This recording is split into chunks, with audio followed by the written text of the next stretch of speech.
Infante. Oh, unmute yourself for a second. Unmute yourself.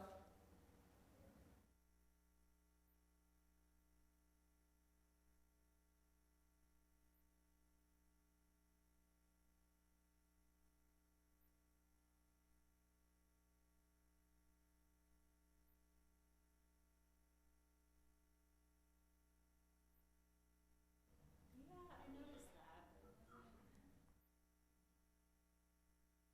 A little bit some other way.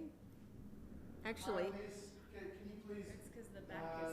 say test your audio here?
I don't think she didn't set it up that way. Okay.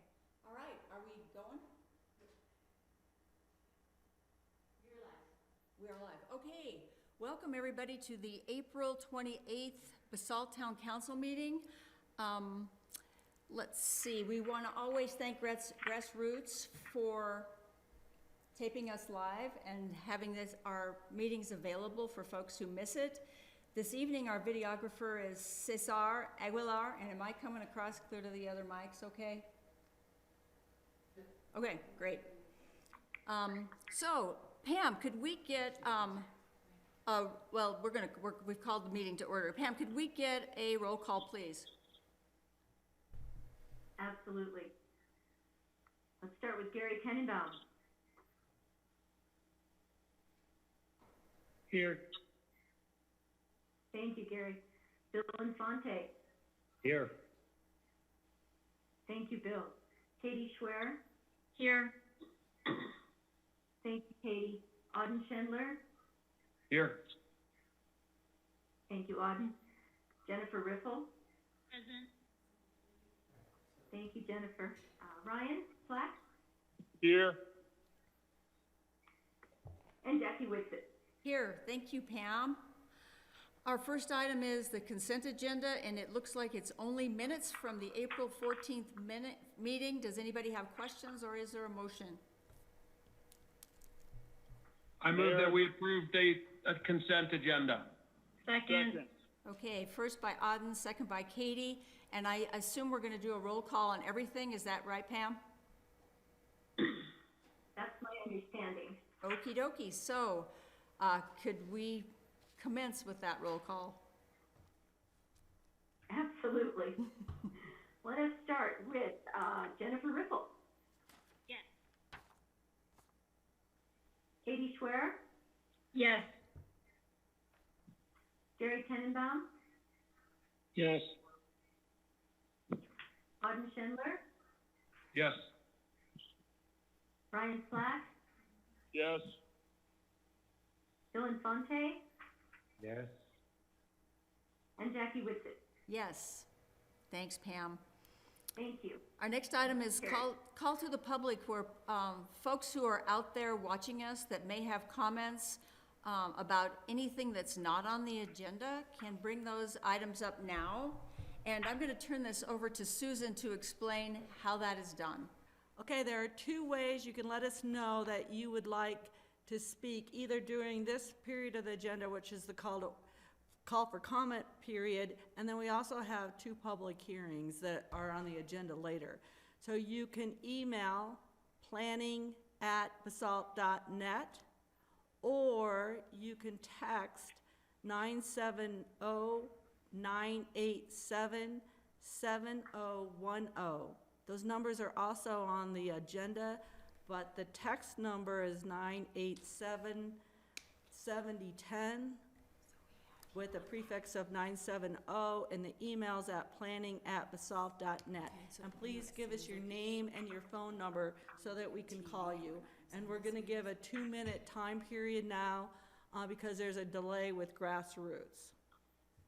Okay, thanks, Susan. So we're just gonna sit here in a moment of silence, or 2 minutes, to see if anybody has any comments for issues not on the agenda.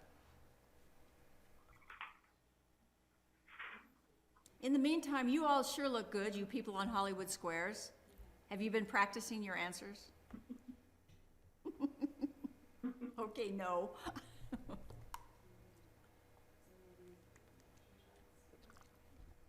I'll take civics for 200. Anyone got something for Jen on civics? I'll give that to you, Susan. No, I'm watching the time. Oh, okay. Ryan, you got a question for Jen on civics? I guess I'll have to call Tim Whitsitt. He will. Jennifer Riffle, I've got one for you. In what year was the town of Basalt incorporated? 1906. What was the year 1906? No, I'm sorry, it was, what was the year 1901.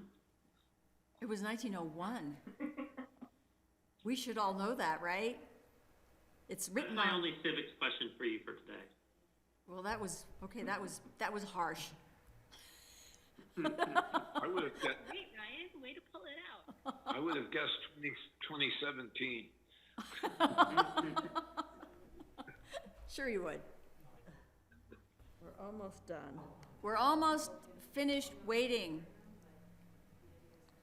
in our awkward way. Don't try to make Zoom less painful than it is, Jackie. Just embrace the. Okay, so I did not receive any emails. Ryan, did you receive any text messages? Okay, so we don't have anyone that would like to make a comment during this time. Okay, thank you very much.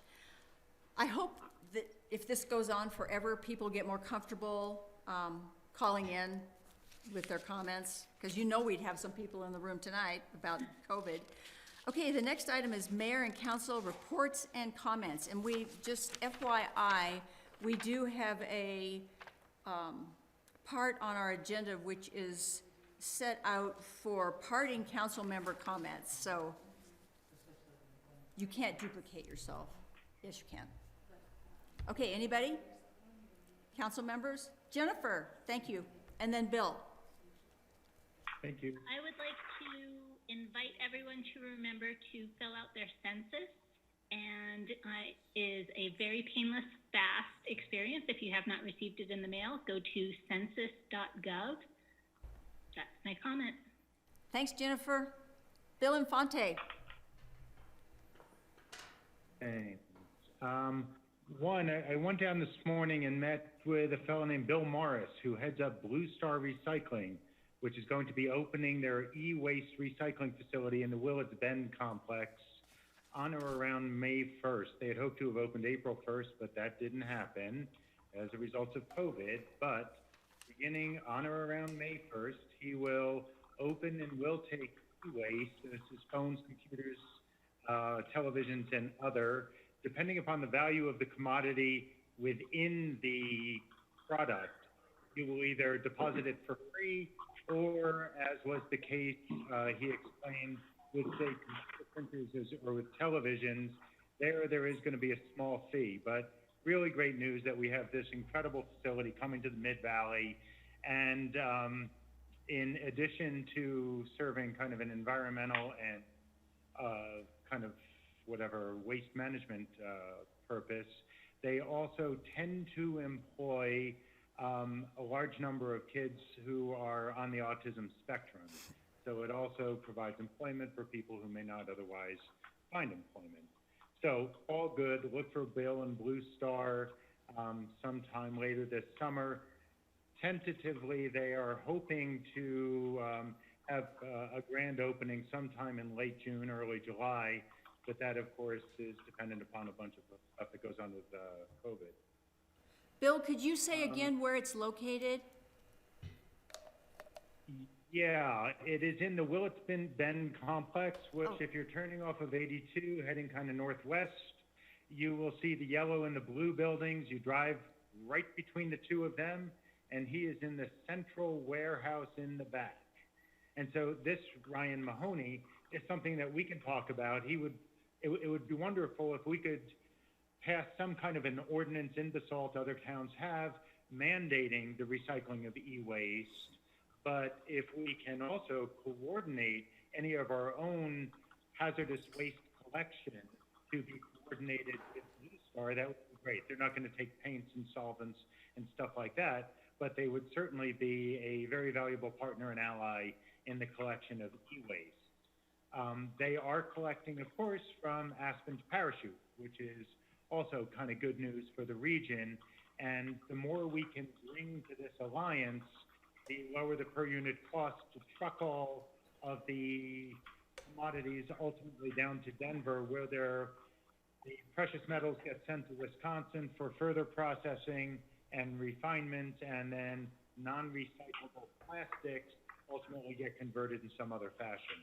So it's a pretty cool thing. And we, as it happens, our valley recycles evidently 32% of all eligible e-waste, second only to Boulder in the state of Colorado. So it would be a nice target for us to shoot for, to eclipse Boulder and become the most e-waste recycling community. Or also known as the biggest e-wasters. No? There you go. Thanks, Bill. Good catch. Okay, other things, Ryan, I don't know if we'll have time at some juncture established formally for task force reports, but I did speak to all the restaurants this week, sent out the kind of update minutes as I have in prior meetings. They are certainly struggling, looking forward to open, but very prudent and cautious in their expectations.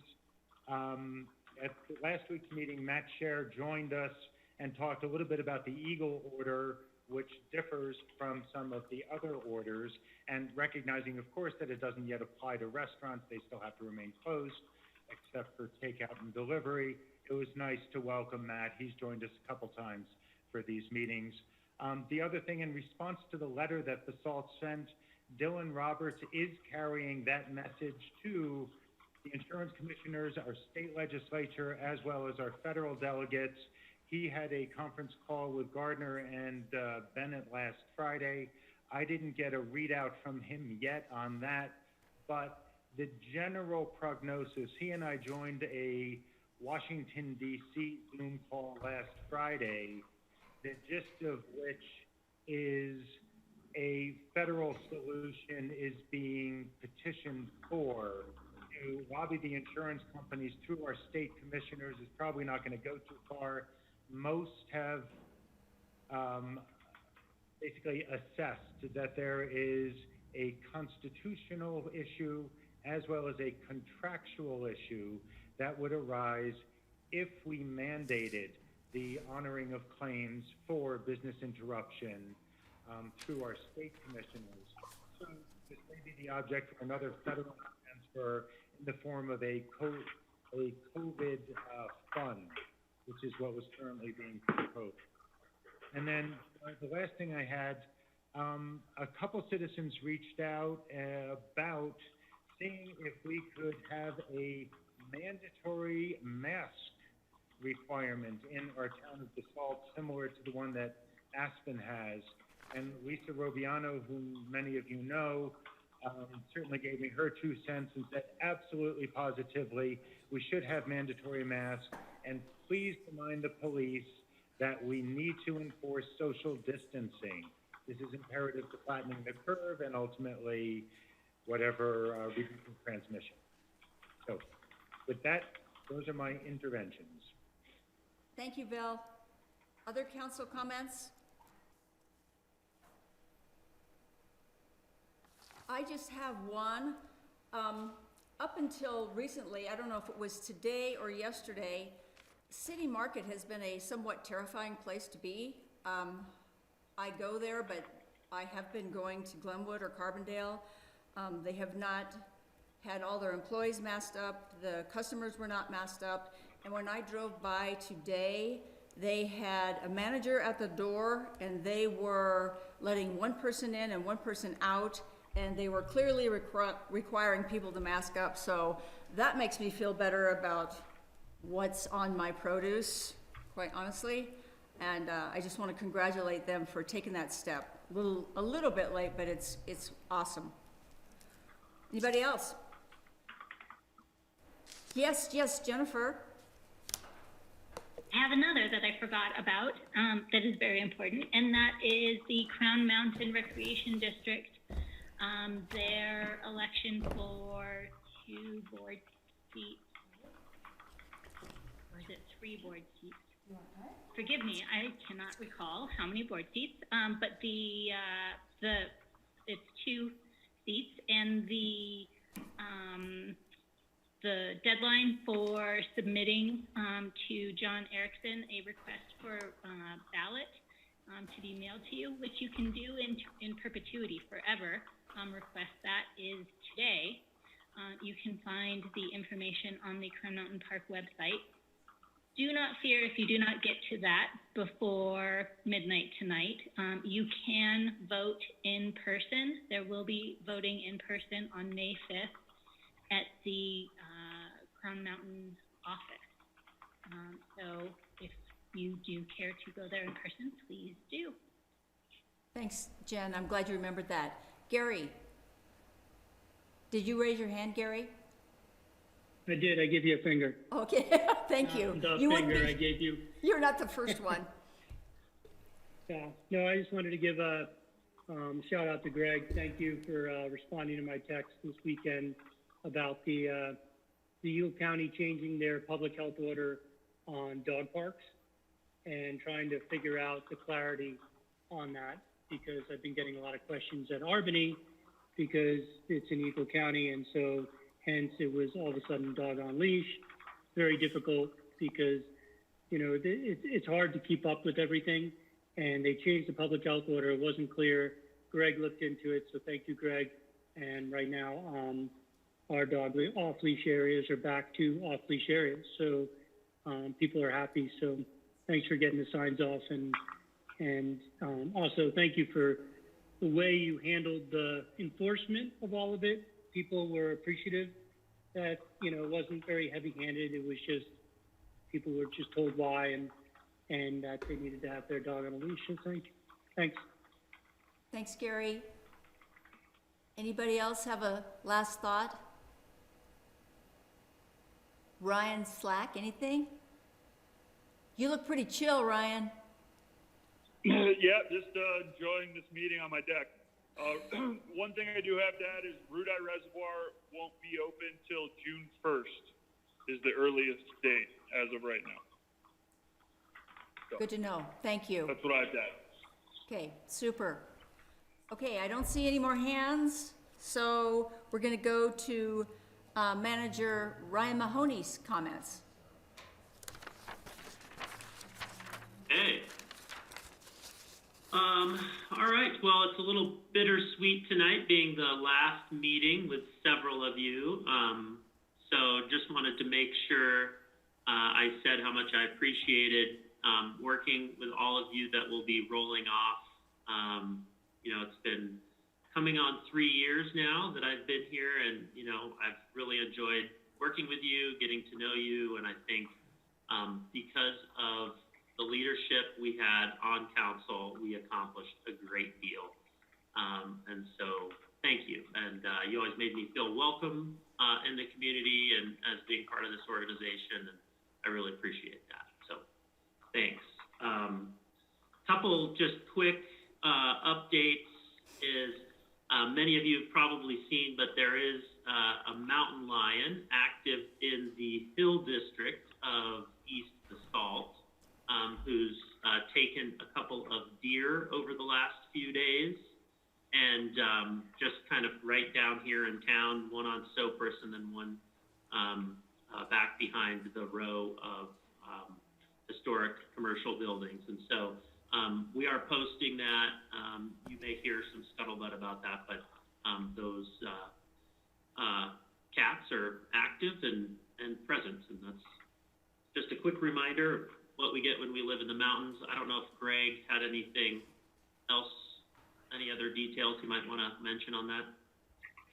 Yeah, the only other details is we're working with Colorado Parks and Wildlife. They're aware of it. They're the ones that actually did the postings with their advisory signage, and we've done Facebook outreach. We've done outreach through, you know, other individuals to get it out in the community and get it out in the Hillside District, that we do have a cat or cats that are active up there right now.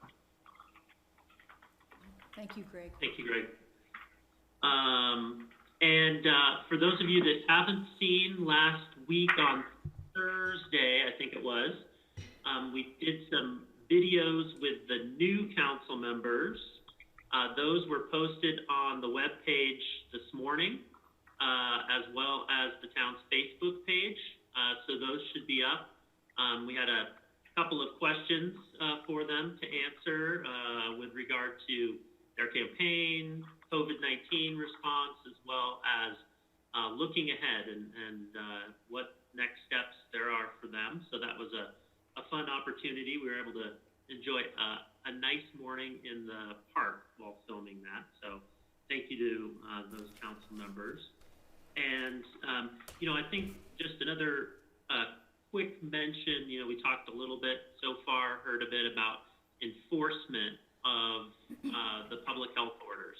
I'm not certain what Lisa Robiano maybe what her perception was on our ability to enforce or what have you, but we have been actively enforcing the public health order, and so I want to make sure the community understands that. We have a few officers on at a time and an entire town to cover, and so what we're trying to do is go out and, as Gary mentioned, educate when we see folks. If it's obviously sort of a gross negligence that somebody is going beyond what the public health order allows, we would ticket them. But for folks that might be walking through the park with another person or what have you, dogs on leashes, we really want to try to educate, because this thing is changing so quickly that having folks be able to keep up with that is pretty difficult. So one of the things we've had Jeff Conklin work on for us was sort of a side-by-side comparison of all the health orders. So we're dealing with Pitkin County, we're dealing with Eagle County, we're dealing with the state, and each of them have some nuance to them that makes things a bit complicated. So we will be using that as staff in order to, kind of make sure that we're staying in compliance as well as the community, and we'll be able to make that available. So we just got a new one yesterday morning. We were reviewing it as staff, and that's something that we'd be able to make available for the public, kind of make it easier for them, hopefully, to interpret what's going on.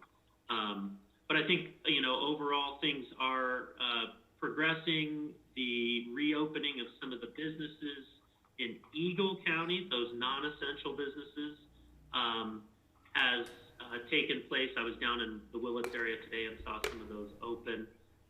It appears to me that folks are complying with those social distancing protocols that they're supposed to be posting on their buildings, and fielded, a number of questions, helping guide people to where they need to go.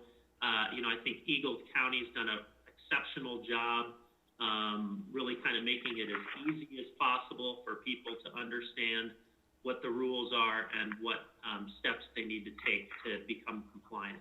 As a quick reminder to the public who might be watching, all of the information that is up to date is being posted on the county website, so pickencounty.com or ecemergency.org.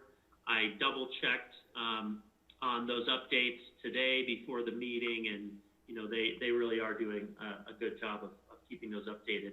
And there are phone numbers that are front and center on those websites that you can call as well in case there's a specific question you might have, and they're manning those phones, so another option for folks. And other than that, I think that's all I have for the moment. Thank you, Mr. Mahoney. Okay, our next item is public hearing and application for a new liquor license, Ocean Seafood Raw Bar, 241 Harris Street, Basalt. Pam, where's your Hollywood Square? There you are. Ma'am, And so Pam, I was just gonna go ahead and put. Madam, Mayor, I move that the town council convene as the local liquor authority. Thanks. Second. We need a roll call, I guess, Pammy. okay, let's do that. Thank you, Jen, for catching that. Gary Tennenbaum?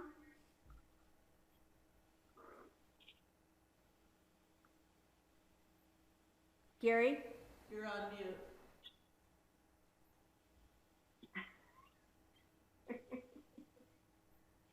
Come back, Gary. We're coming back to Gary, I guess. Jennifer Riffle? Yes. Thank you, Jennifer. Bill Infante?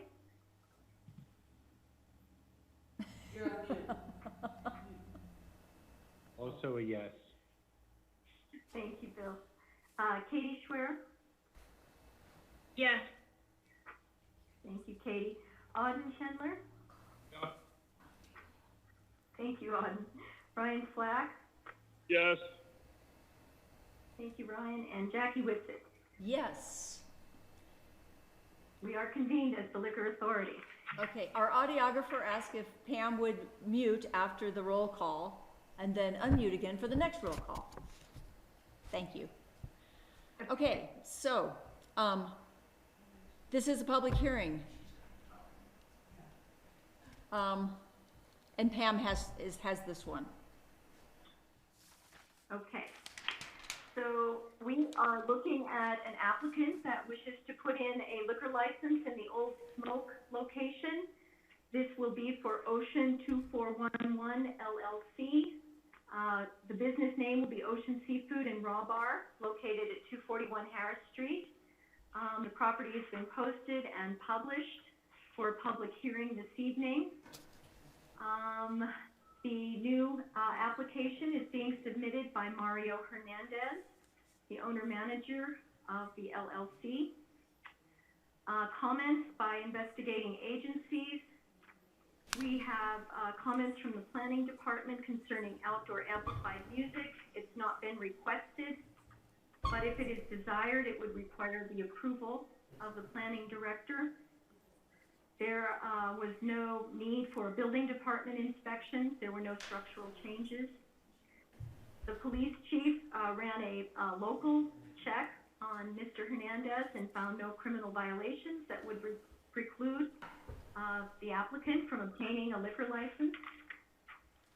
The applicant is working with both the fire department and the health department to get the inspections, and as we all know, those are a little difficult right now to obtain, but we are working together to get those done. And the clerk's office notes that the application is complete. We were able to get fingerprints in time on this application.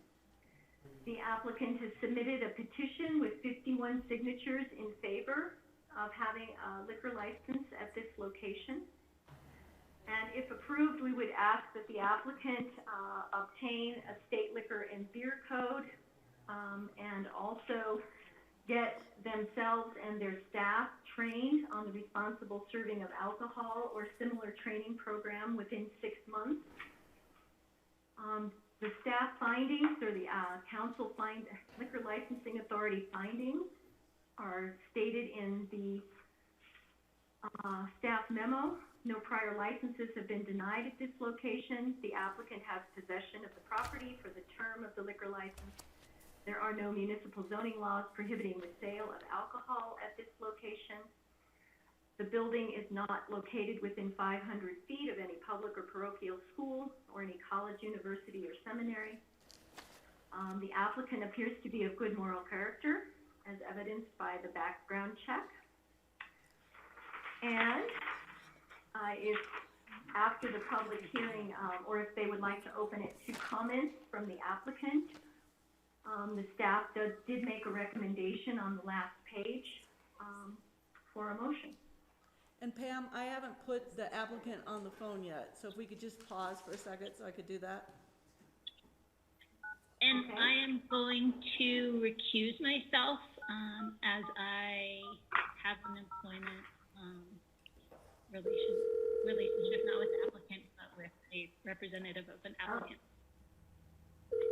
Thank you, Jen.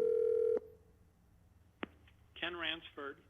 Hey Ken, we have you on the phone for your applicant comments. If you could introduce the applicant and yourself, that would be good. And Pam, if you want to say anything else before Ken talks.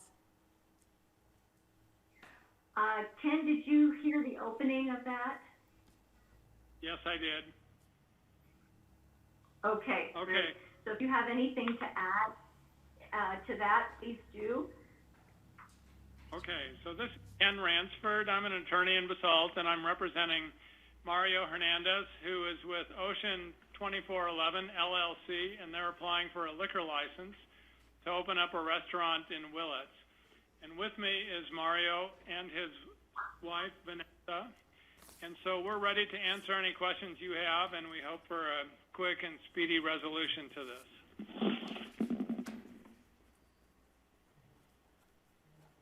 Is that it? Ken? Yes, it is. Okay. Okay, then, this is a public hearing, so we will have the public hearing first and open that at 6:35. And I guess we'll have another 2-minute warning on allowing folks to call in who may want to comment on this application. Again, if you would like to comment, please email planning@basalt.net or text 970-987-7010 with your name and phone number, and we will call you.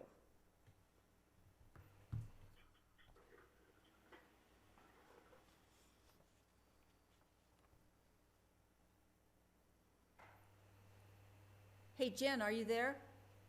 Yes, I am. No, Jen Riffle, because we're just waiting for a couple minutes. Hey, Jen. Yes, I am here. Hey, I know it's late in the meeting for this, but since we're just waiting for people to call in, do you want to read us the Basalt as an inclusive? It's your last chance. Sure, I will pull it up. Basalt is an inclusive, sustainable mountain community that boasts both historic charm and progressive vision. It is an engaging place to live, work, and play while offering an abundance of creative, professional, educational, and recreational outlets. Great, thanks. Thanks, Jackie. I hope you all carry it on. Yep. It was an informal citizen group of 5 or 6 people that came up with that language and brought it before the council, and the council approved it, and we sort of have that on our agenda all the time. How we doing? Civics for 1,000. You still have like 30 seconds.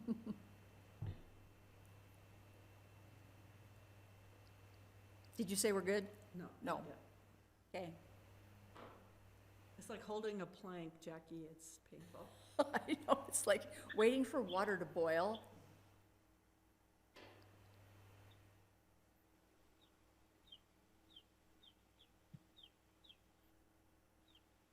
Does anyone hear birds chirping? Is that inside here? Okay, Okay, we're almost ready, Jackie. all right. So far, I do not have any emails. Ryan, do you have any texts? Brian Mahoney? I don't see him. You're no text, right? No. Correct. Okay. Oh. Okay, thank you very much. Given that there wasn't any public comment, we'll close the public hearing and go to council for comments, questions, motions, etc. Anybody? Just raise your... Who's talking? Auden, Hey, Auden.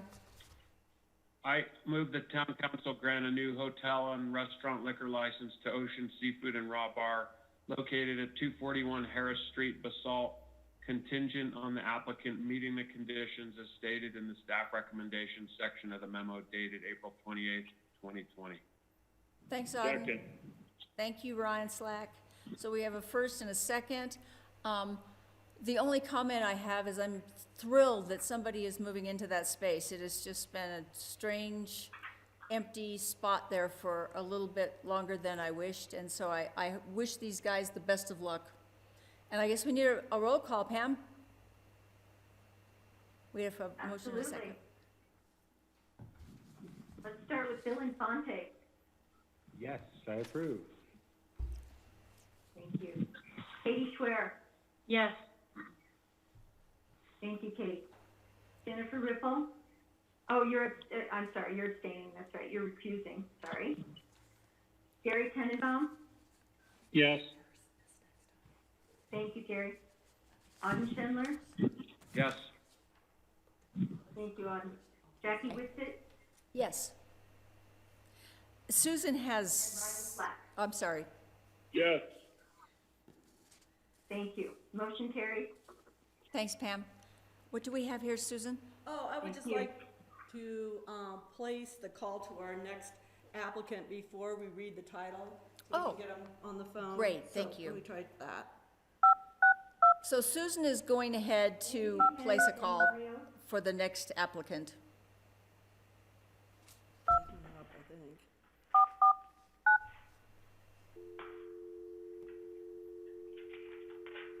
Look, I'm gonna try that. Hold it. 562 5.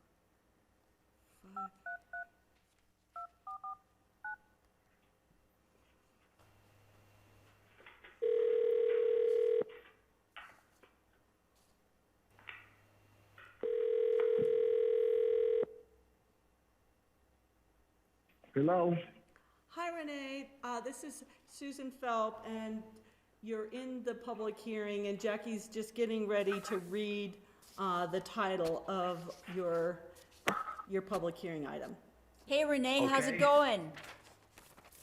Renee? Going. Oh, it's going, yes, I'm sure. Okay, so this item is a public hearing, change in corporate ownership. Heather's Savory Pies LLC, addition of a new member to Heather's Savory Pies LLC, 166 Midland Avenue, Basalt.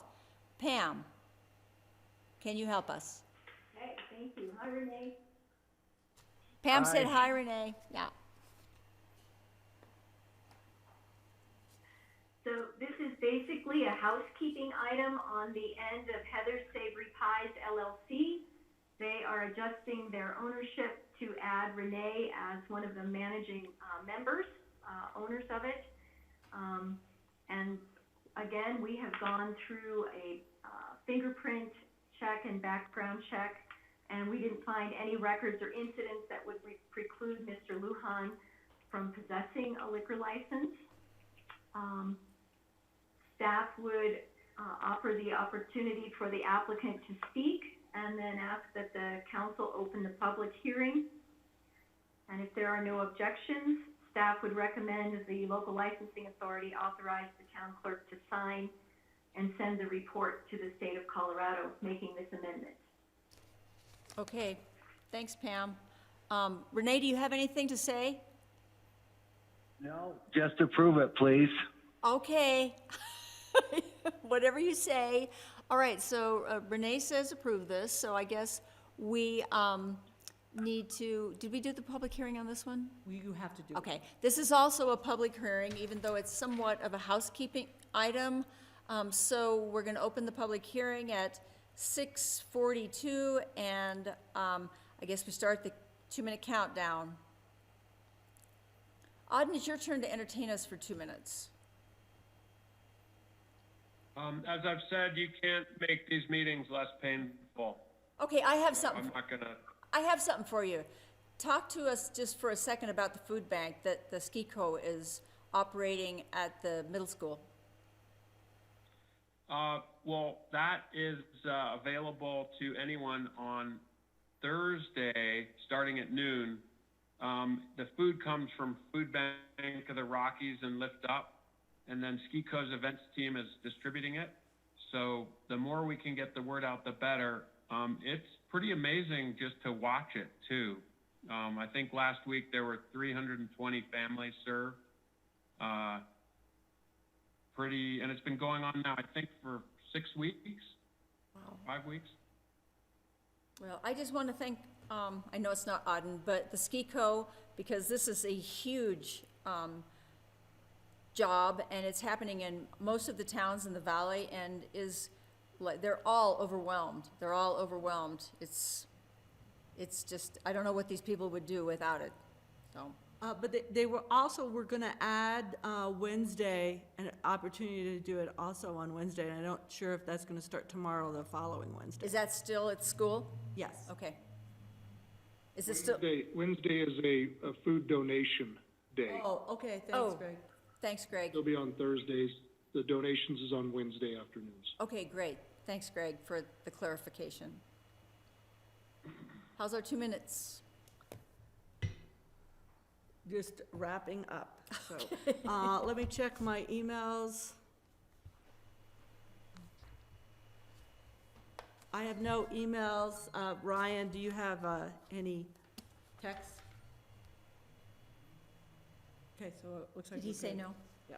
Okay, No. super. So we didn't have any comments or anyone calling in or texting in on this public hearing, so we'll close the public hearing at 6:45 and go to council for any questions or a motion. A motion that the town council authorize the town clerk to sign and send the report of changes to the state of Colorado. Second. Who was the second? Who was? Flatt. Okay, thank you. It's a roll call.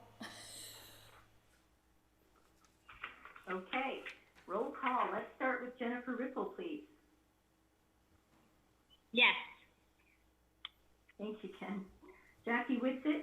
Yes, ma'am. Thank you. Ryan Slack? Yes. Thank you, Ryan. Gary Tennenbaum? Yes. Thank you. Bill Infante? Absolutely. Congratulations, Renee. Thank you. Thank you. Katie Schwer? Yes. And Auden Schindler? Yes. Thank you, Auden. Motion carried. Thanks, Pam. Thanks, council. Item 6C, it's a public hearing, change in corporate ownership. Thanks, Renee. Oh, thanks, Renee. Thanks, Renee. We'll see you soon, I hope. Okay, the next one, do you want me to wait to read it into the record? Yeah. Okay. Okay, so Susan is trying to get folks on the line before we read their item for council to hear. So we're gonna wait just 1 second here. Hello? Hi, Ulia. This is Susan Felt from the town of Basalt. We have you patched into the town council meeting, and Jackie Whitsitt, the mayor, is ready to read your title of your item. Okay, thanks, Susan. Okay. This is a public hearing. It's a change in corporate ownership. Kadai, is that right? Kadai LLC, removal of existing member and addition of 2 new members to Kadai LLC, doing business as Cajun Asian Cuisine, 231 Harris Street, Basalt. Pam Schilling. It's all you tonight. It's the all Pam all the time show. It's all about me tonight. So again, this is another change in corporate ownership. The family is shifting some positions around within their LLC. We have not been able to obtain fingerprints mute them? yet on the Can you new mute them? members, but we'll do so.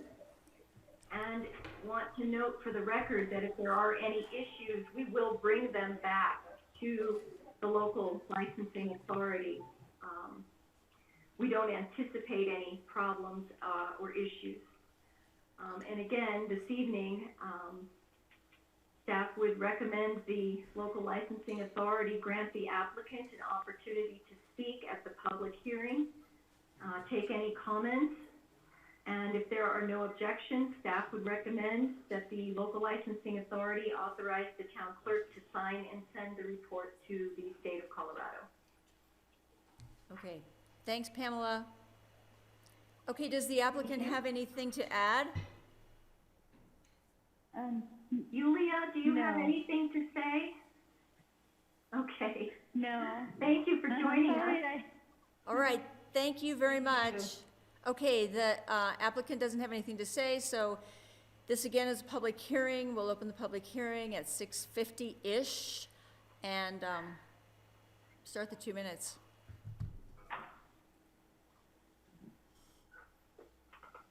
Okay, Jeff Conklin, I'll just put you on the spot. Give us a 2-minute speech about what's going on with COVID from a legal perspective or what you see happening. I mean, I know you're not a doctor or a fortune teller, but I'd like to hear you talk.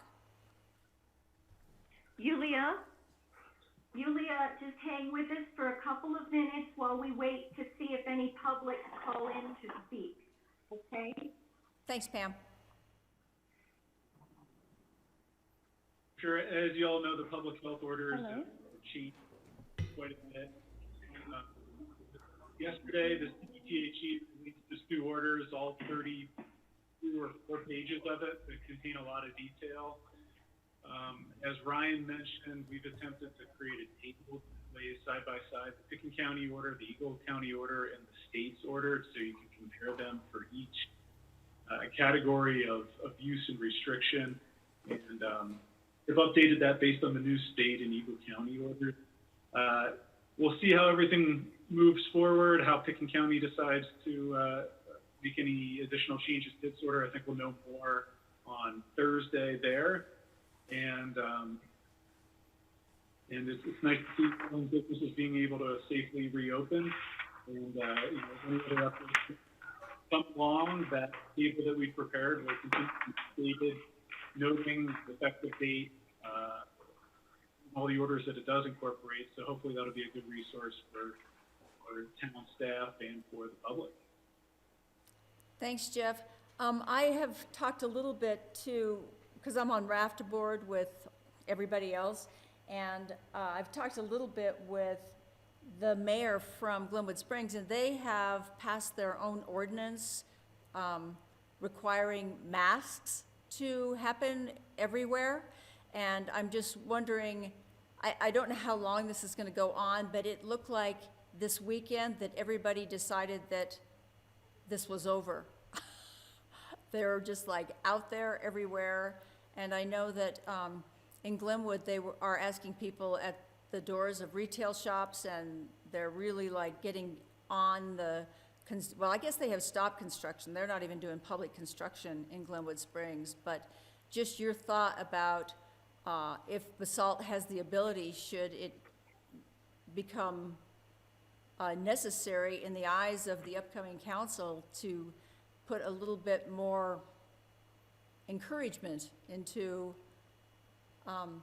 being safe.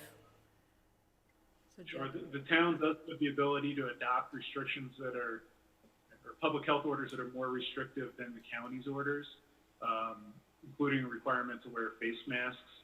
Those, if it's not also a county requirement, it'd be something that the town itself would need to be in a position to enforce. But if that's something the town council wished to put in place, that's something that they could do, and you know, lay out some guidelines as to how, when, and where those face masks need to be. thanks, Jeff. And our 2 minutes has passed. So was there any incoming emails or texts? I didn't get any emails. I got one text from, You did get one text? Okay. Okay. no, it's from Pam. Oh. Sorry. What about you, Ryan Mahoney? Nothing. Okay. Do we care about Pam's text? No, she was just Okay. saying, aren't we done with our 2 minutes? Okay, thank you. Okay, so we have waited. There was no incoming questions or comments regarding this application, so we'll close the public hearing at 6:53 and go to council for comments, questions, or a motion. And please raise your hand so me and Pam can see who it is that's talking. Gotcha, Ryan. Yeah. Mayor, I move the town council authorize the town clerk to sign and send the report of changes to the state of Colorado. Thank you. Is there a second? Second. Okay, Auden seconded. So our all in favor is going to be a roll call. Pamela? okay. Let us begin with Ryan Flatt. Yes. Thank you, Ryan. Jackie Whitsitt. Yes. Thank you, Jackie. Auden Schindler. Yes. Thank you, Auden. Gary Tennenbaum. Yes. Thank you, Gary. Katie Schwer. Yes. Thank you, Katie. Jennifer Riffle. Yes. Thank you, Jen. And Bill Infante. Yes. Thanks, everybody. Thank you. Motion carried. Thank you, Pam. Thank you, Ulia. We have one more motion. Thank you, Pam. Thank you. Thank you, Yulia. Thank you. You're welcome. Bye-bye. Bye-bye. I think we need to have the applicants be on too, so we have more of a connection. Although I'm gone, never mind. Okay, the moment Mayor, I move that the town council adjourn the local liquor authority and reconvene the town council. Second. Thank you. Did we adjourn? Did we adjourn as the liquor licensing All right. authority? We didn't do a motion, a roll call. You went in. We don't need to, I don't think. Okay. So we're just gonna slip out of liquor licensing authority, I guess, on this one. So, finally, we are to the point of parting current council member comments. And I would like to ask Auden Schindler if he has any parting comments for us. Okay. I know that many parting council members are eager to get to the bar or their liquor cabinet, so I won't take a lot of time here. But I wanted to say thanks to a few people. Pam, as I wrote to you in a note, the level of work and labor you do for us is unbelievable. Just the dinners, which never get cleaned up other than by you and others, but your point on that, it's amazing, and that's the least of what you do. So that your work in elections and holding things together has been amazing. Ryan. Thank you. Ryan, you are a long-term project for this council, getting a competent town manager, and we are lucky to have you. You know, your raw competence has been incredibly valuable for the town. You are the best manager we've had in a long, long time. No offense, Bill Kane. I hope you, I hope you'll choose to stay here for a long time with your family. It's a great place for you, and it's great for us to have you here. Also, Christy, you and also Jenny, but you in particular are also new, and you've brought needed order and transparency to the finances. So thank you so much. Our lawyer I referred to as B. Conk, and I urge you to as well. B. Conk, you have been a just the facts, level, stable, and awesome addition. Thank you for that. Public Works is amazing here. Other than loving Boyd and who he is, the whole team is so detail oriented. You know, the step that goes from Sopris to Homestead was broken, and I looked at it one day and the next day it was fixed. That level of detail is amazing. Rick, who's also new, there's been a lot of new people in our time at the building department, has one of the most important jobs because he's enforcing the building codes that are one of the more important climate measures we've taken. So thank you for that. And then the planning department, if you look at each packet we get and the level of detail, but also the thinking that goes behind some of these more complex projects, the questions that are asked, the demands made on applicants, they're sensible, they're grounded in planning, academic study, and it's just amazing. That you guys are workhorses, and I thank you so much. Greg Knott, Chief Knott, and Aaron Munch in particular, but all of you guys, you know, community policing is a really nice idea. There's a lot of talk around it, but to do it right is an entirely other question. And this town is unique in the country for how we practice a kind of policing where we ask people what they need and how we can help instead of how we can exert power over them. It is amazing. And speaking as someone who grew up in New Jersey in the 70s, it's a whole different world. You know, the volunteer committees, they don't get a lot of glory, but they do a ton of work. The Planning and Zoning Board did our master plan, and it's a good document. The open space and arts groups are tremendous and much appreciated, and I hope others will join that. You know, our council It was a pleasure for me to serve on. We're not perfect, but we made progress and we moved along civilly. And the new council is going to be great. Bill's going to be an awesome mayor. And, you know, I personally have enjoyed this council and this experience. I've enjoyed the progress, but I've also really enjoyed the civil dissent we've had, mostly, sometimes not entirely, but for the most part, we've done a good job at that. So I'm going to conclude by saying thank you to all. And also, I'm not going anywhere. I'm here to help, but I probably am not going to testify in front of council ever. I don't think I can deal with it. So thank you all. Auden, thank you so much. And I just have a little special thing for Auden. Well, it's not from me, it's from the town. But I don't know if you can see this, but it says, in gratitude for dedicated community service. And I gotta say, it's been a far cry more than just dedicated community service. I mean, I could see in Auden's face sometimes that he'd rather be anywhere else but at the council meeting, because it's either all out fire or so boring sometimes, right?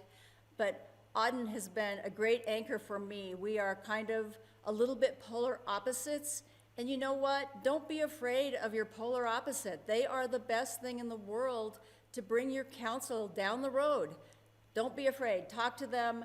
And Auden was great. You know, we ended up working together really well. And I think, you know, some people really believed Auden and some people sort of believed me, and that worked out great. So here's your thingy. I assume Pam will have it for you somewhere.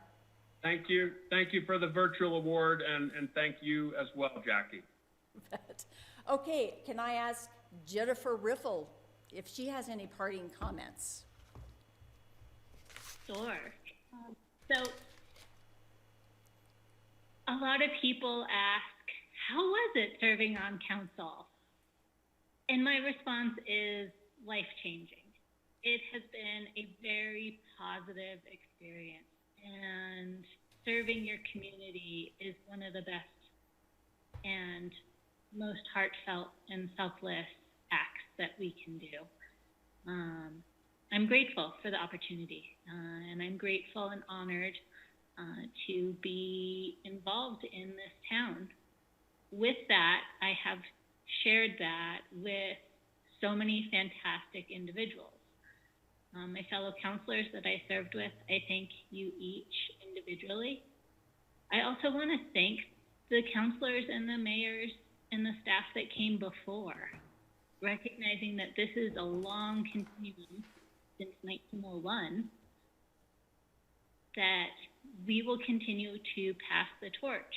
And with that,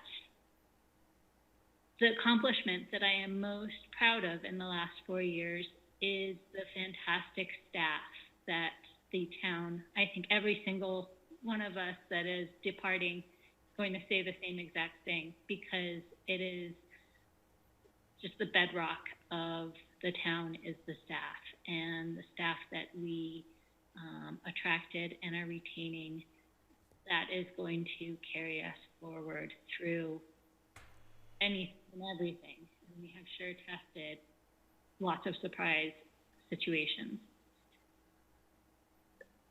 One other item that I love about our town is our water. We have an incredible amount of rivers, and our water quality, our drinking water, and the water goddess, Robbie, she's been the longest with the town. I really want to recognize her. Thank you, There we go. Jennifer. And of course, we have a special prize for you as well, and it's also in gratitude for dedicated community service. And my thoughts about Jennifer are great.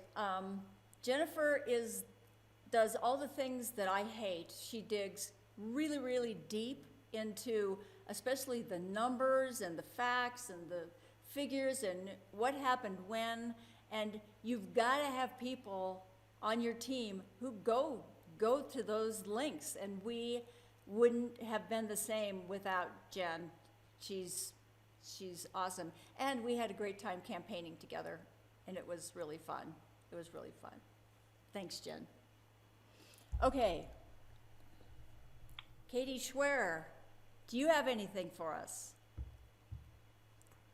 I do have a few things.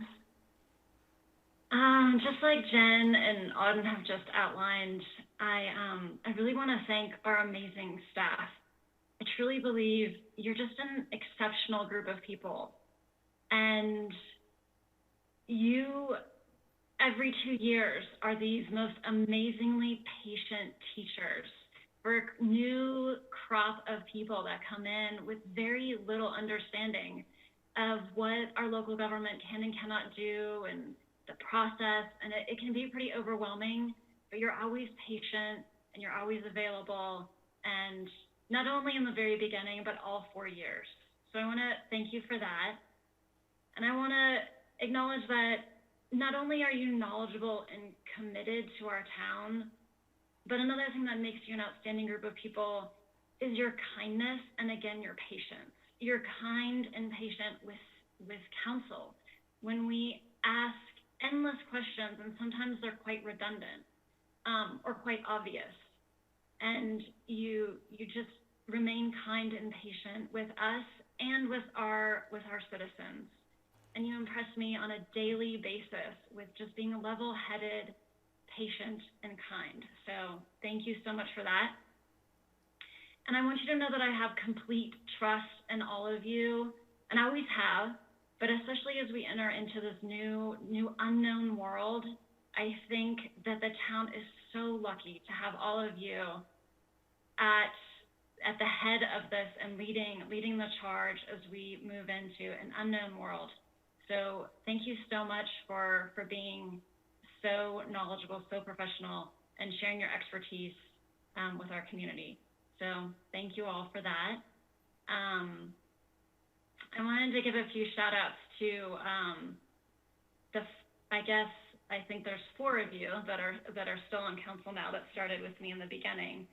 And I see Gary's not there, so maybe I'll not talk about Gary until maybe, oh, there he is. Hi, Gary. I've been listening. Okay. Well, I want to thank you for always being a calm local government expert on the council and just like your knowledge that you shared. I'm incredibly grateful that you ran again, however many years ago, 2 years ago, and that you're still on council. Thank you so much, because I know it's such a huge sacrifice. And if we would ever waive term limits and your family would allow it, I would elect you for life. So thank you for being so awesome. And then Auden, I want to thank you for our random little side arguments that we had throughout the 4 years. That they may have gotten heated, but they were always friendly. And for being my partner in trying to push climate to the forefront in our local government in Basalt. So thank you for that. And then to Jen and Jackie, who have been just phenomenal partners over the past 4 years. We've been through some significant things, and you've been an incredible support system to me. And well, I'm emotional. Sorry. And just always sharing smiles and laughs. And thank you for being such smart, strong women. And you never wavered from always leading with knowing what is the right thing for the greater good in our community. You never, ever wavered. And that I totally respect. And it isn't easy. And especially as a woman in a position, a decision-making position, it's not easy. So thank you for being incredible. And I'm gonna miss seeing you guys, but we'll hang out soon. And then just a final thought about the greatest challenges that I feel like we faced over the past 4 years, and there's been many, but it's been the Lake Christine fire and now this pandemic, in my opinion. And both of these are climate issues. And one crisis forced us to flee our homes, and now this crisis has done the absolute opposite, and we are homebound. And I just hope that this new council continues to push the importance of climate regulations, carbon reduction, and really, really pushing climate, because you can make a difference at the local government level. And I hope you continue that, and I wish you all the best. Thank you. Wow, Katie. One for you too. And if I can say that you really said something that struck me, and that was about staff being our teachers. I never get emotional. Auden, don't look at me like that. But the truth is that is the biggest role that staff plays for council. And if, in fact, you decide not to listen to them, it's the greatest mistake you will ever make. Because, believe it, they come from a different place. Their place is to be conservative, knowledgeable, solid, pragmatic. Our place is to listen to that and take all of that together with what we have learned in our lives and apply that to the question on the table. And honest to God, if you don't hear them, I don't know what to tell you. And they will listen to you one-on-one. I mean, you can ask them questions. You can't tell them what to do, but you can ask them questions, and they will help clarify this fire hose that you are about to enter. And also for Katie, I have never seen her speak like this, so it got me. Thank you, Katie. That was great. And I'm not going to say a whole lot because I sort of did all this at the last meeting, because I didn't know how much we were going to talk at this meeting. But I think Gary, too, even though he's not going off, and Ryan Slack, Bill Infante, and plus all the ones who have been mentioned, this is just quite a thing we have done together. It has been pretty amazing. And I feel like we are leaving this in the hands of another really bright group. They're super capable, they're clearly committed. It's really hard to get through a campaign if you're not very committed. So I know they're gonna be great. And lastly, I wanna thank my husband, Tim Whitsett, and all of your partners for what they have put up with for the last 4 years, because it has been, can I say, sometimes awful.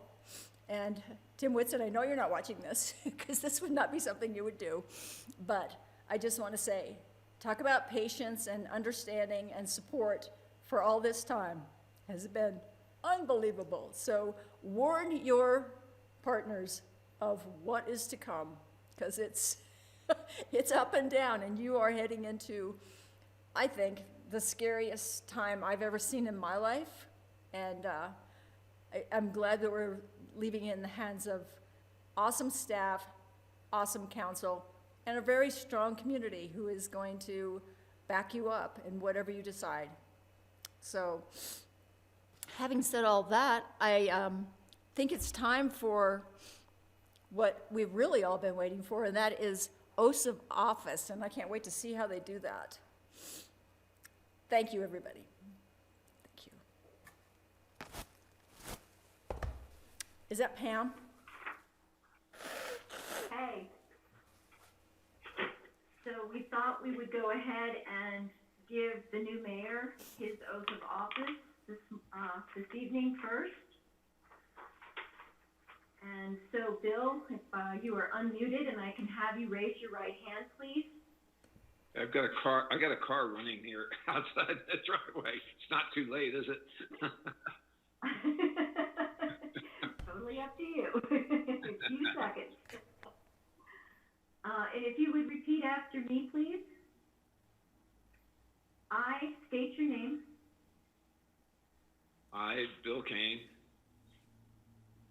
Swear that I will support swear that I will support the Constitution of the United States the Constitution of the United States and of the State of Colorado, and the State of Colorado, and faithfully perform the duties of the office of mayor, upon which I am about to enter. I'm sorry, repeat that. I am about to enter. Congratulations. Welcome aboard, sir. Thanks, everyone.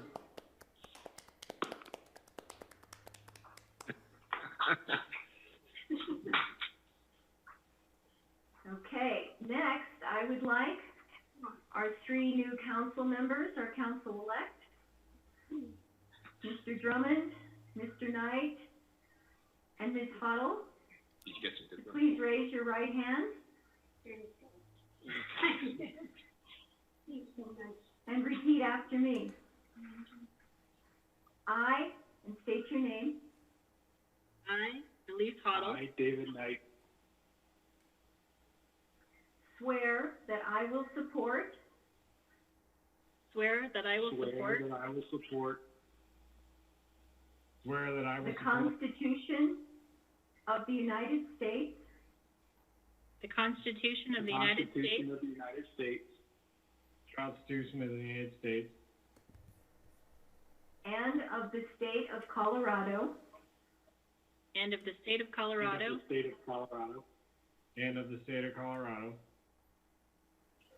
And faithfully perform.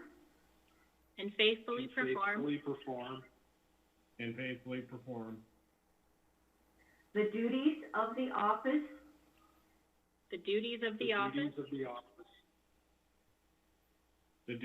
office.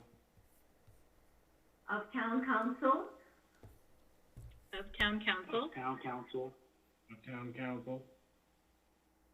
Upon which I am about to enter.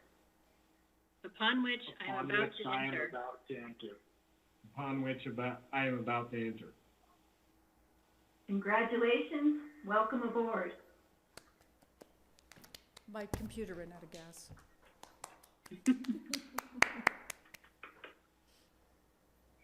That's a historic first, folks.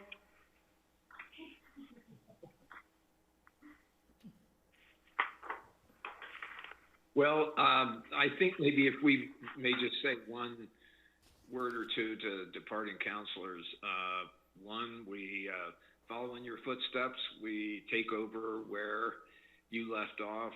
I think in life you go forward on the shoulders of those that went before you. And I took to heart many of the comments about focus on climate, environment, compassion for fellow citizens, focusing on kids, and just taking great pride in what a great place we all live in. And personally, I would love to extend a heartfelt thank you to everybody that's served. I know there were some tough scuffles from time to time, and you guys weathered it well, and the town's better off for it. And you set the table for us, and time for us to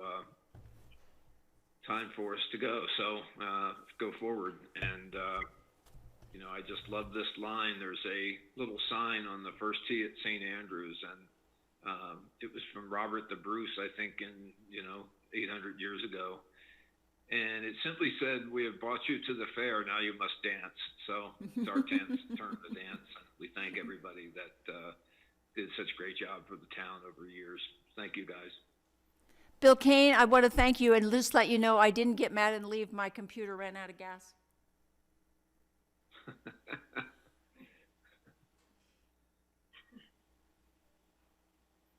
I would like to say thanks for setting the example.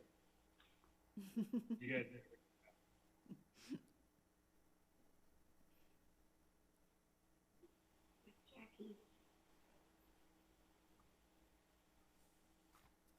So, okay, so Bill, I think you're up for the next item. Wow. Well, thank you very much. This is my first official action. So our next agenda topic is the town charter requires us to appoint a mayor pro tem, and interestingly enough, we also have to make an appointment due to a number of circumstances to the RAFTA board. So this will be our first official act. So the mayor pro tem obviously is an office that is occupied by one of the elected councilmen and serves as mayor in the event there's an absence of the mayor. Gary Tennenbaum's been performing this role for the last 2 or perhaps even more, 2 years, Gary, I think. So Gary's a pretty experienced hand at managing council meetings, and I think the floor is open for nominations. But in the interest of time, if there are others, certainly we should entertain them. But I would certainly like to put forward Gary's name to continue on, encourage him to continue service as mayor pro tem. So like to open that up for council discussion, and then we're going to have to take it to a vote. I'd be happy to do it again. If Gary's willing, I move to make Gary mayor pro tem. Is there a second? I'll second. Who was that, David? Or Elise? Please. It was Elise, okay. So it's been moved and seconded. Is this a roll call, Pam, or is this it is a roll call, okay. Yes, we'll do a roll call, yes.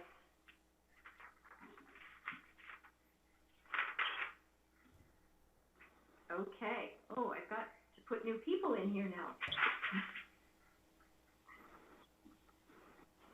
Okay, motion to have Gary Tennenbaum continue as the mayor pro tem. Elise Hoddle. Yes. Thank you, Elise. Ryan Slack. Yes. Thank you, Ryan. Glenn Drummond. Yes. Thank you, Glenn. David Knight. Yes. Bill Infante. Or. Who am I missing? I'm sorry, I've got to make a new sheet here. I did. Bill Kane. Yes. And then, of course, Gary Tennenbaum. Yes. No, maybe yes. Okay. All right. Motion Do you have it, carries. Pam? Thank you. Great, I thanks. do, thank you. Motion carries. Yes. Great. The next order of business is to make an appointment to RAFTA. Jackie has, and I guess I don't think there's any formal arrangement. It just so happens that for the last long period of time, all of the while that Jackie was mayor, and even prior to that when Leroy Dorox was mayor, the mayor has served on the RAFTA board and has been the town representative. This is a wide open discussion. I will say this, I will volunteer to do it. RAFTA is definitely a labor of love. I have a really wonderful, close friendship with Dan Blankenship, and have a world of respect for what he's done for transit in the valley, watching it start from almost just post-school bus era to the amazing transportation system that we have now. So without a lot of sort of lobbying here, I would be willing to serve as the RAFTA rep for the town of Basalt. So, but this is wide open. I'm more than willing. If there's another counselor that would love to take this on, I would certainly be willing to consider it. Bill King, Jackie's. can I make a comment just as a citizen? Everybody else on the RAFTA board is either the mayor or the chair of the county commission, just FYI. Thank you. That's good to know. So, the discussion is appointment to RAFTA. Any council comments? I would nominate Bill Kane to serve as the Basalt rep for RAFTA. Thank you, Ryan. Is there a second? A second. Thanks, Glenn. It's been moved and seconded. Pam, we'll do a roll call vote, I guess. If I could unmute, I will, yes, okay. Let's begin with Ryan Flatt. Yes. Thank you. Bill Infante. Sure. Yes. Thank you, Bill. Gary Tennenbaum. Yes. Thank you. Elise Hoddle. Yes. Glenn Drummond. Yes. Thank you. And who am I missing? Sorry, I've got to get a new list here. And David Knight. Thank Yes. you, David. Thank you. Okay, and motion carries. Great, thank you. We are on to our 710 item. This is, I don't know, Ryan, if you want to introduce this, or Greg wants to launch into it. This is a proposal to enter into a IGA. You guys are going to start learning your acronyms here. IGA is Intergovernmental Agreement. You're going to encounter that about 100 times in the next 4 years. So we have a proposal before us to enter into intergovernmental agreement to share information and work with other law enforcement entities in the state. So Ryan or Greg, you guys have the floor, and tell us what's up here. I can kick it off if you want me to, Ryan. Okay, so thank you for having me. What you have before you tonight is a resolution to enter into an intergovernmental agreement with the Colorado Information Sharing Consortium. And the Colorado Information Sharing Consortium was created in 2014 with, I think it was 43 law enforcement entities within the state of Colorado. This group was created under Colorado Revised Statute, and what is required to join the group is the governmental entity for the law enforcement agency to enter into the intergovernmental agreement. So what the Colorado Information Sharing Consortium, also known as the CISC, it's a data clearinghouse for information with law enforcement entities. So each law enforcement entity has so much data and so much information that we maintain in our records management systems that information can be useful to another agency that's doing or conducting an investigation.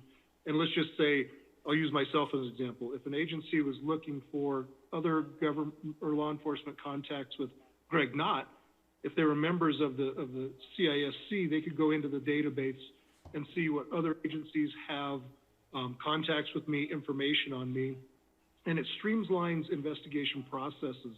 It allows collaboration amongst agencies. It allows us to make, in law enforcement, more informed decisions based upon information. If I was to want to go out and get information on Greg Knott with all of the other 78 agencies, I would have to call each one. With this system, it's a data clearinghouse, and it allows me to look into the information that is shared and do that instantaneously to see who else has had contacts with a person such as myself, if that's who I was looking for. So that's the Reader's Digest version of what it is. It's a way for law enforcement to share data. We all have so much data, and it's a way for us to streamline our investigation processes, to collaborate with other agencies, and to best serve the community, of Basalt. Sounds great. Questions of Greg on our information sharing, IGA? Greg, I had one quickie. It looks like most of the entities, and this may be an early version of the agreement. So it looked like a lot of the big boys had already signed on. We had Jeffco and City of Denver and County, and really big entities. Are there? And it looks like Grand Junction and Mesa County had signed on to this. Are other West Slope localities joining in as well? I mean, we're going to have Carbondale, Glenwood, and our Valley participating. So just within our valley and our local areas, so the Aspen Police Department has joined, Carbondale Police Department, Eagle County Sheriff's Office, Eagle Police Department, Vale, Silt, Newcastle, Rifle, and Garfield County Sheriff's Office. So we do have a good representation of the Roaring Fork and Eagle River valleys that are members of this. And we don't share, so I have a records management system with Aspen Police Department, but not with any of those other agencies. So this allows me to join records management systems and have that data that they have, along with us sharing with them. Oh, great. Okay. Any questions? Is there a motion to authorize the approval of resolution number 13, series of 2020? Mayor, I move the town council approve resolution number 13, series of 2020. Thank you, Ryan. Is there a second? Second. Been seconded by Glenn Drummond. We should have discussion on motions. I think procedurally going forward, whenever there's been a motion and a second, it's customary to have discussion on the motion. There may be none, but at least we have to allow for that. So I have to ask if there's any discussion on the motion before we call for the vote. Okay, hearing none, then Pam, I think we can call the vote. Okay, terrific. Thank you. David Knight? Yes. Thank you, David. Glenn Drummond? Yes. Thank you, Glenn. Bill Infante? Yes. Thank you, Bill. Ryan Flatt? Yes. Thank you, Ryan. Gary Tennenbaum? Yes. Thank you, Gary. Elise Harlow? Yes. Thank you, Elise. And Bill Kane? Yes. Motion carries. Thank you, Mayor and guys. Moving on, we're moving on to a discussion. This is going to be Ryan and Christy bringing us up to date on financials and community assistance. So, Ryan, the floor is yours. We'd love to hear what's happening. Great. Christy and I are going to go through an update for you on the finances. Christy's been working really hard over the last few weeks reconciling the 2019 books in preparation for our annual audit. And as part of that, if you recollect on when we presented the initial numbers to you on our projection for fund balance,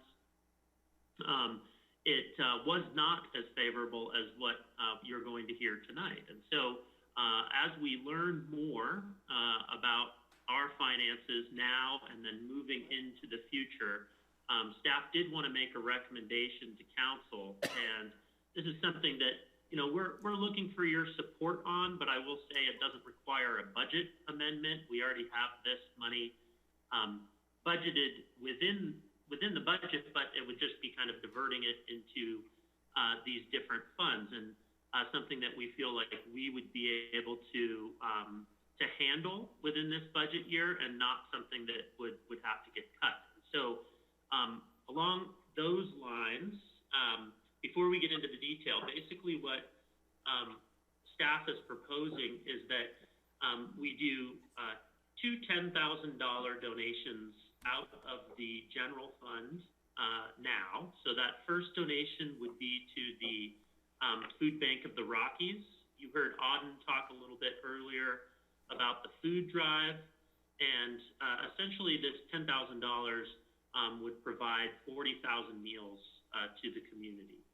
Last week they prepped for 500 families, 350 or so showed up, and so we expect that this is, you know, a much needed service. And I'd spoken with the executive director, and she was certainly very excited about that opportunity.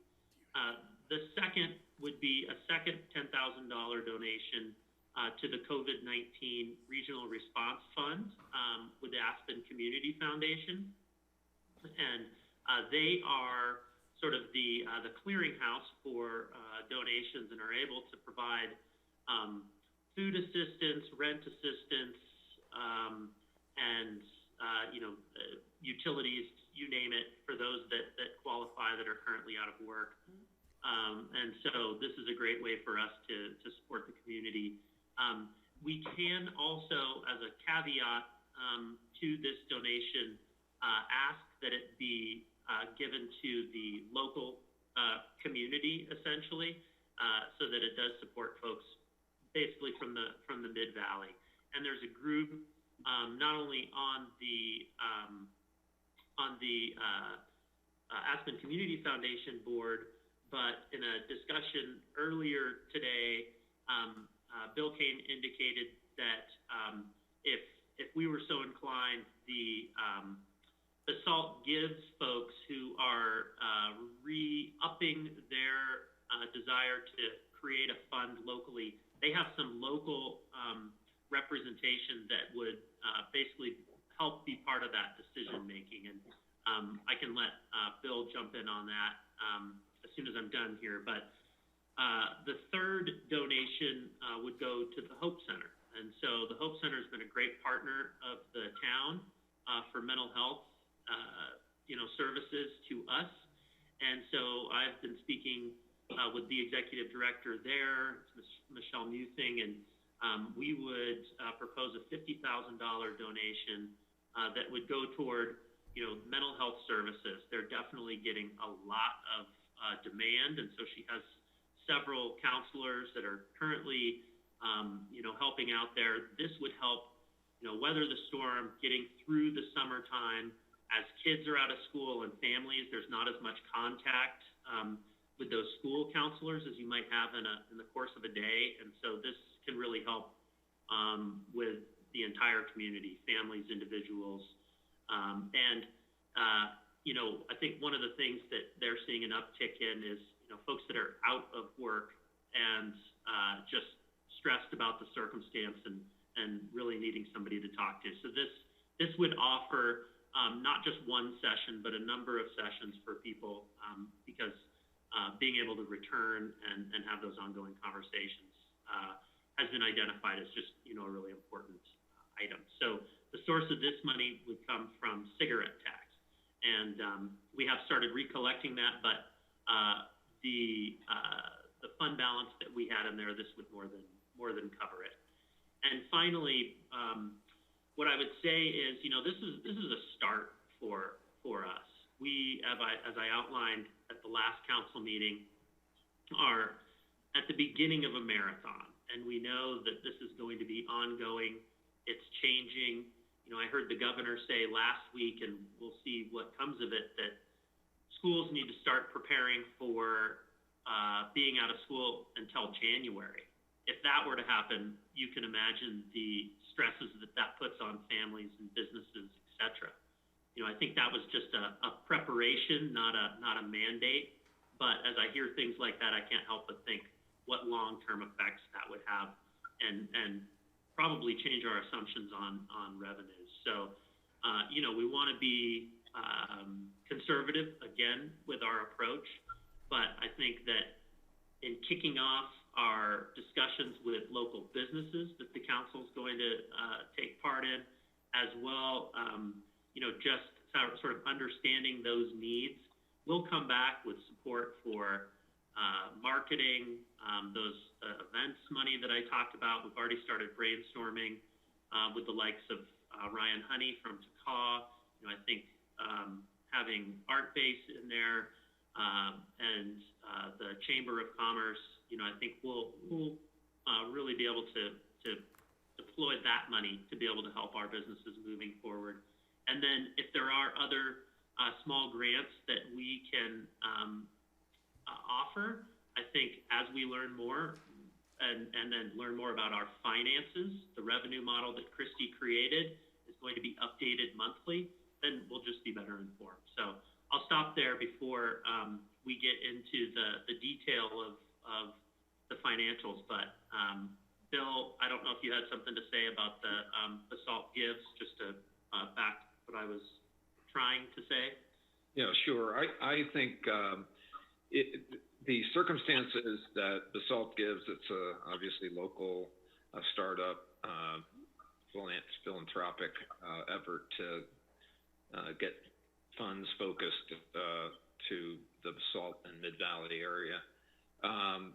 As a consequence of Initiative 3A, there were some monies that were refunded. There was a pretty big campaign to get people to contribute their refunds back to support local nonprofits and underserved folks in the Valley. So there's about a $50,000 grant amount that is going from Basalt Gives to the Aspen Community Foundation COVID-19 relief fund. And I think we'd be well advised to take our 10,000 and add it with that 50, creating a $60,000 sum. The only thing that's unique about the Basalt Gives program is that they have a group of 6 locally with strong Basalt focus on this advisory committee. So it's Sarah Shaw, Hannah Berman from the ski company, Rick Stevens, and Mr. Ruiz from the bank, plus two of the grant makers from the Community Foundation. And I think by combining these funds, we create some synergy here. I think it does give Basalt Gives a bit of a shot in the arm and improves their visibility.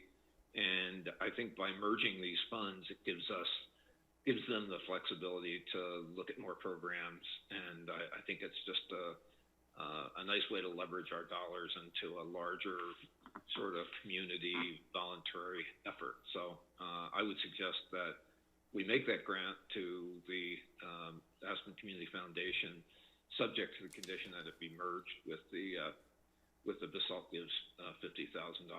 So that's a suggestion, and love to hear conversation about that if folks have comments.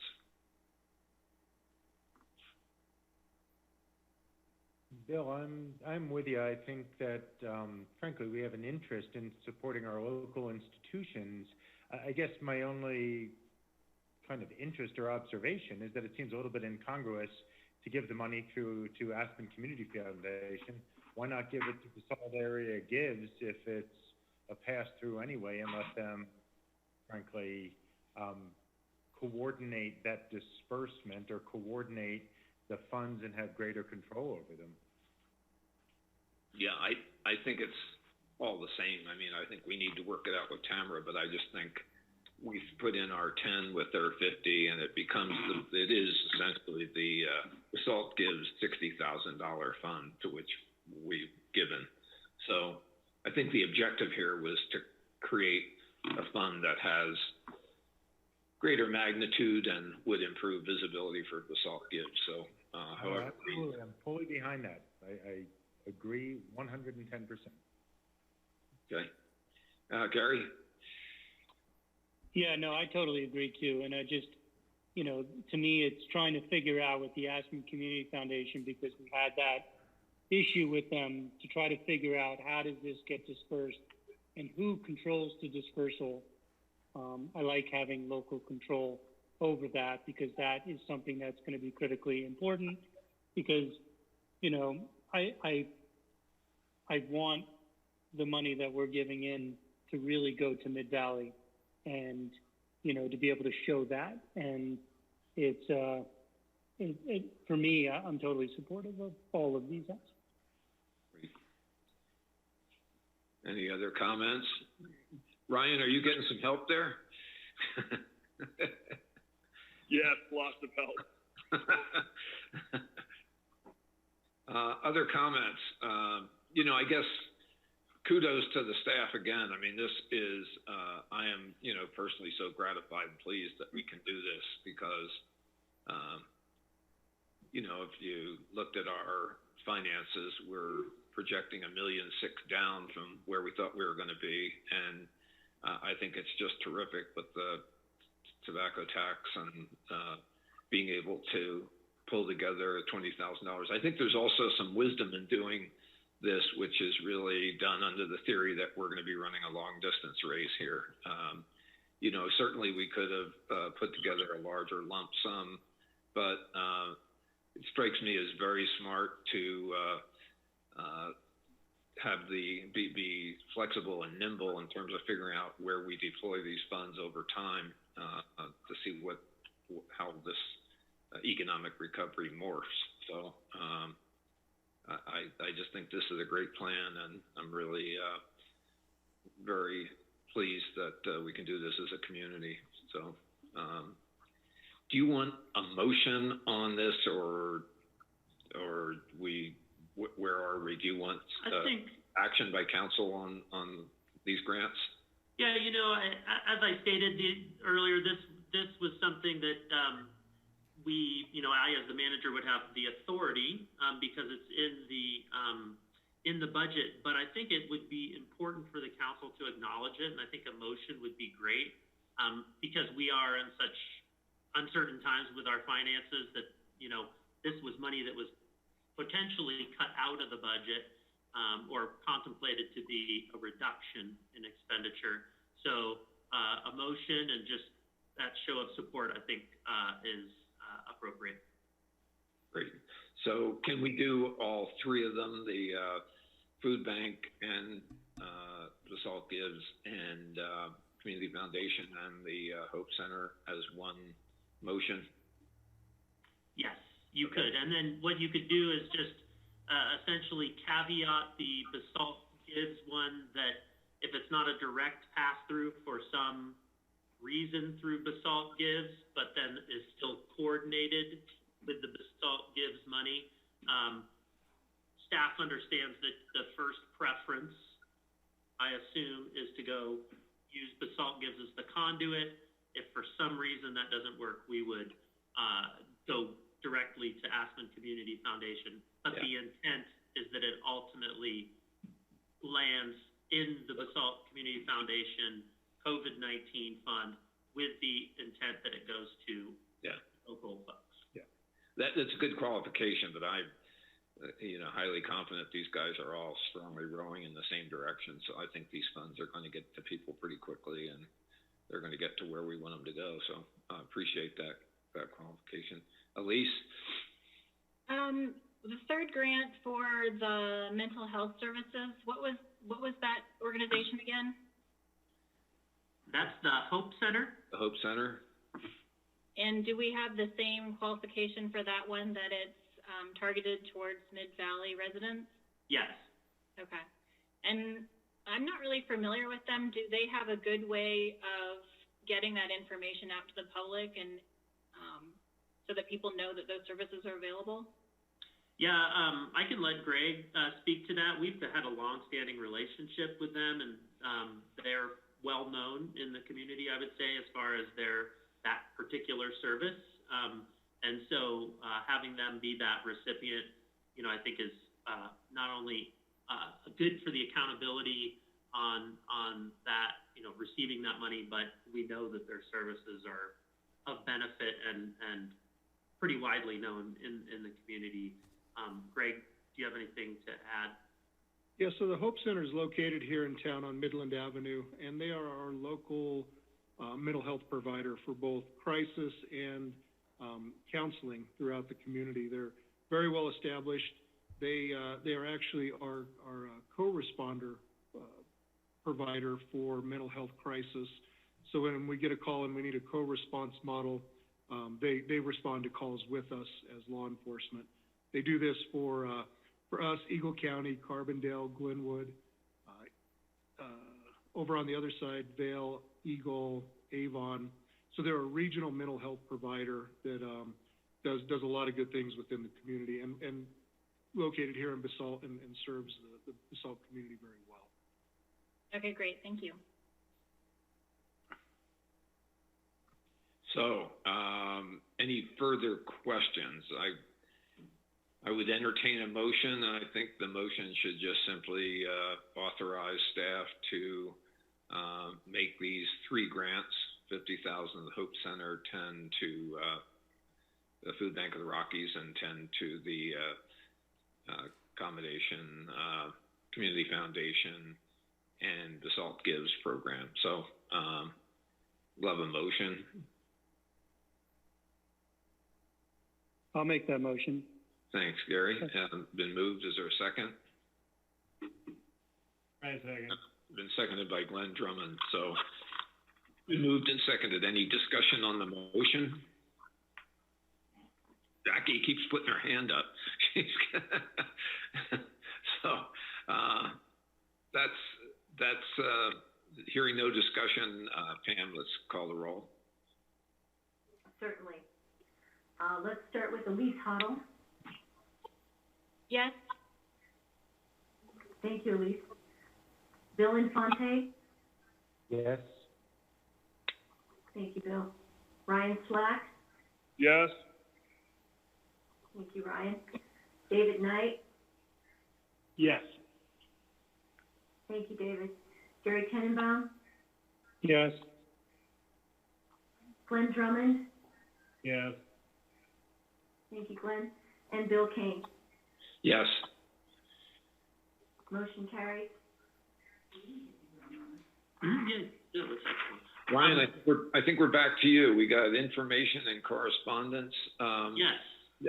Before you launch into that, I was just hoping that I don't think we need a lot of time, but I think it would be, I don't know if you intending to talk about our Economic Recovery Task Force kind of initiative here tonight, just briefly. Sure, I could fill in on that briefly before we get started. So essentially, I mentioned this at the last council meeting, and it was an effort to get the new council engaged with the business community, but also to, have it be more or less a listening tour, where we can find out from the business community where,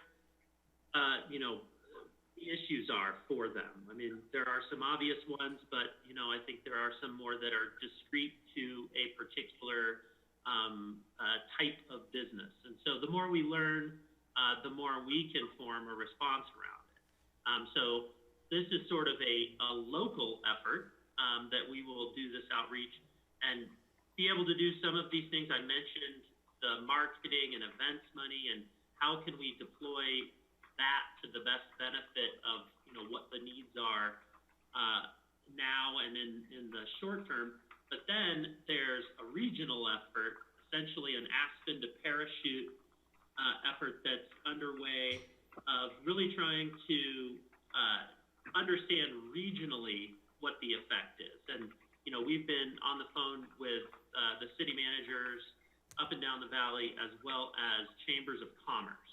And so the idea is not that this is a fully government-led process, because it's not the government that's, the expert in all things business, obviously. So as it relates to marketing, the chambers of commerce have, a great deal of experience in that, or being a resource to businesses, again, chambers. We also want the businesses themselves to be able to provide guidance and have a leadership opportunity in that. So ultimately, a framework will get created for this regional response that we can use both locally and, among our neighbors. And the scope of that one isn't probably quite as short term. It's more, probably 3, 6, 9 months, 1 year, 24 months type of an outlook. So that's getting underway, but as you might imagine, with a number of jurisdictions involved, it's slow to get started. So we want to make sure we start locally so we can gather data. So, basically we're ready to hit the ground running. Great. So I think everybody on council has seen the outline and the assignments. So this, and, I think Bill Infante has gotten a really good head start with the bar and restaurant sector. And I was on the call with Eagle County today with Chris Matera on how we're going to interface with Carbondale and other localities. And it's pretty encouraging. So David Knight and I are going to be working on retail, and so I'm going to be sending emails around tomorrow to try to get a meeting pulled together this week if we can to get moving. So that's a hot one. So I don't know if anybody on council has questions. We can do this offline, but if there are any quick questions about assignments and what the general concept is, that would be great. And I don't know, Bill, if you want to say a few words. You guys have really done a good job, gotten a great start on the food and beverage and the bar and restaurant folks. And I don't know if there's some useful lessons for the rest of us to be aware of as we launch these things. The conversations that we've been having go back probably, I don't know, 4 or 5 weeks to kind of late March. And at that time, frankly, a lot of the effort and the impetus was on the response. I mean, businesses in late March were getting a lot of information about the application for financing. So that was really the heavy lift at that point. Now, frankly, I think I and the other councilors will be waiting to take guidance on how you see the task forces rolling forward and how the coordination will occur. And again, having spoken with several of the folks, Ryan and I had a call, I guess, about a week ago now with some of the folks up in Aspen. I think it's good that we are also reaching in a formal way to the other communities. And I guess I would only ask that if we can join some of those conversations, if they're more general in scope, that would be valuable, because there have been a lot of conversations, people reaching out either from Carbondale, Glenwood, or the 2 counties, Pitkin and Eagle. And so, again, very interested and enthusiastic. I think the recovery phase is going to be long, and the tools that we have available to us to promote recovery are in fact going to be rather limited, but I think with some good ideas. There were some interesting suggestions coming out of Aspen that I think we can follow the lead of, and certainly that will be true for other sectors as well. The proposals to joint market Basalt's restaurants and bars with those up valley, down valley, and through the I-70 corridor, that I think will be a little bit of a work in process. I didn't immediately see how a joint marketing campaign would roll out, but again, I think we all have an interest in communicating, kind of the offer and the kind of spectrum of businesses that are open in each of the sectors. But it's great initiative. Very, very happy that we are now participating with the other task forces that are up and running. So it's all good. Great. Okay, Ryan. Oh, Gary, did you have a comment?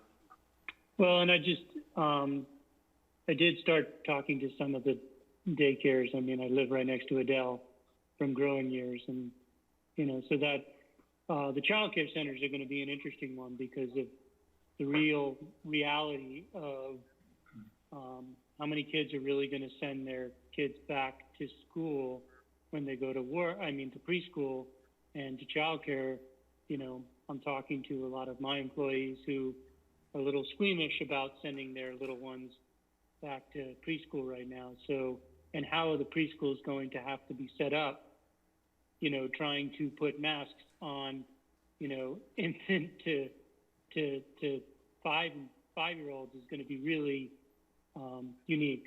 So they're really trying to figure out how to do this to really be able to ramp up. And so far, what I've heard is tuition assistance is going to be, a monster need coming out of this. And so, the reality too is that I've heard the hobby farm, Miss Mares, is closing. Wow. And so there's 15 spaces that are going to be potentially taken out of the Basalt area for childcare. So this is going to be a really difficult one that we're going to have to be kind of careful on. And I'll touch base with Ryan Slack offline on this one, on how we can try to tackle working with the Child Care Coalition and all the child care providers to see how we're going to move forward, because Honey Tree is selling, and there's just a lot of change going on. But there's potentially money available to provide more capacity through federal grants and others that we need to look at for the Willits 2A parcel, because with Miss Mayor's going off, you know, that could be a potential use of money too. So this is going to be a big deal going forward for child care pieces, and I'll talk to Ryan offline, but I just wanted to get everyone up to speed on this as we move forward with opening. It's going to be interesting to see how child care can move forward with that too. Thank you. Yeah, that's concerning, obviously. And I think it does underscore the advantage of being able to sort of make contributions in smaller amounts from time to time as we see needs arising. So it's early right now because, you know, there's nowhere for them to go. But as soon as we fire back up and staff's not there, it's really going to be a tough go. So thanks for that. And that's, sorry to hear about the hobby farm. That's been, I know, highly regarded. So other comments, questions from council? So Ryan, did you want to wrap up? Do you have? You know, the final thing I was going to say about the outreach that'll be done by council is, you know, for those businesses that might be listening out there, the initial effort is not going to be to try to get 50 people on a phone call if there are 50 of a given business. You know, we want to keep it at a level that is manageable for the council, and so and on a Zoom meeting. And so, you know, I think if you aren't contacted, that doesn't mean that you won't be. And so, you know, I think one strategy would be do a listening tour, kind of come back with some of that initial information, and then if we need to follow up with a survey or something along those lines that would get additional input from that sector of business, we'll do that. So just didn't want to have anybody out there feeling that they weren't being heard. So with that, we do have some of the actual financials that I was going to share with you. Christy's going to walk through that. I'm going to do my share screen, and hopefully everybody will be able to see it. Okay. Is that visible? Yeah, very. Yeah. Great. So Christy, take it away. Yes, so thank you. So you could see that we're using the same format as we had in the past council meeting. I'm just going to use that same format to make sure that everybody becomes really aware of this model and what we're doing. But really the only change from the last report, it's an important one, but it relates to the estimated beginning balance on that top line. You'll notice on the budget it said 5.2 million. And then on the projection, we're at 6.1 million. And so that's a $908,000 favorable variance. And I'll go through just some of the summary basics of where that's at. And I'm just going to be phasing out this information as we become more final with those numbers. And we're still working through a couple of restricted balances yet, so I just don't want to put too much out there and then have to change things as we're going forward. But these numbers are actually pretty gosh darn tight.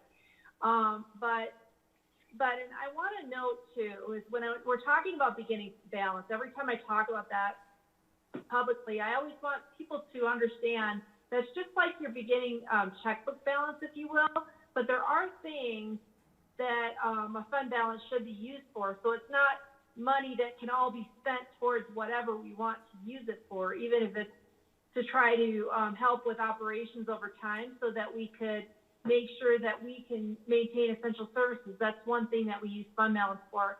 There are other things that I'm going to go through here shortly as well. Everything else was pretty much the same of what I reported the last time, the 1.7 million loss in revenue estimate. We're going to give you a new update at the first May board meeting after we get our April sales tax results. So those numbers aren't going to change right now. And the 1,175,000 expenses that we've cut, that's just $5,000 different than the last version. It's gonna go up and down a little bit as we finalize those numbers. So if you want to go to the next page, Ryan. Okay, now you're going to see how coordinated I am with doing this, so bear with me for a moment. Christy, can I just make one sort of budgeting 101 observation? Absolutely. And if this is painfully obvious to everybody, I apologize, but for our new counselors, really important to understand that our fiscal year is also a calendar year. So, this can get pretty confusing sometimes if people don't know, in which month we're starting and finishing our books every year. So, thank you for that, Mayor. I appreciate that. It's important for the public and everybody to know because there are a lot of organizations that have mid-year fiscal years, and I'm just really grateful in the town that we don't have that. It always follows the calendar year, so that's a very good point. Thank you. So you go to the next page, the fund balance discussion page, and so what I'm going to note on this page is that this is the same format that we use in the budget, and I have Ryan and I have done some preliminary one-on-one work with the new council members as well, so that they maybe have seen this or say, oh, I saw that in our budget, but you'll become more familiar with these reports we use as we go through. But the one thing I'm going to note on here is on the top of it, it says general fund / restricted fund. So for 2019, our general funds for operations and our restricted funds are still in one big old general fund. But they will be separated out in the audit as the restricted fund balance, or your beginning restricted checkbook balance, if you will, and some other parts of your fund balance, which are your unspendable fund balance, which is just your prepaid expenses, just unspendable is an audit term. But I try to be consistent with what the audit's going to say. 3% of operations for taxpayers' bill of rights. I think everybody remembers the taxpayers' bill of rights. TABOR requires that we keep 3% of our operations for emergencies, and we have to set it aside as that. And then also our unrestricted funds, which is the number of 5.8 million. You can use, the 5.8 million plus the 300,000 is really where I get the 6.1 million from the prior page. So if you look over to your 2018 actuals, I just want to note this for a historical basis. I think this will be good information and just a good remembrance for all the council members. But our total restricted fund balance was 3.9 million as of the end of 2018. Now that includes all of our restricted balances, and I will provide for you as we move forward the restricted balances for each one of our restrictions, including post, including our RITAs, including our Willis Art, all of them. We have many, many of them, but that's the total of all of our restricted funds, okay? And I'm going to note something else is the bottom one on the 2018 actual, we had our fund balance of $1,068,000. Now, our 2019 draft actual, we're showing 5.8 million for our unrestricted or operational fund balance. Now, a lot of that increase, the vast majority of it is that because of two financing sources that we did during 2019. One is the TABOR refund and paying for that through the certificates of participation. So we had to put in our 2018 audit, when this was all discovered for our tabor, we had to put a liability on our audit of 1.8 million. Ouch. And so as we paid that back through the certificates of participation, then that money was then, then put back into our fund balance, because the certificates of participation, the way that we funded that is a lease and therefore doesn't have to be included on our financial information, our general fund. The other part of that was the sale of our Shiny Mountain Way property, affordable housing. So that got rid of our line of credit of $1,650,000. So that helped the town to get rid of that debt that was also showing up on our audited financials for 2018. So, so that's why in the 2019 projection we were showing about 4.7 million benefits.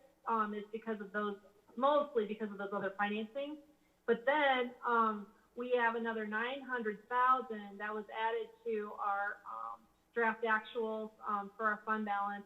And most of that was because of a very robust economy, number one, including some very high sales tax numbers.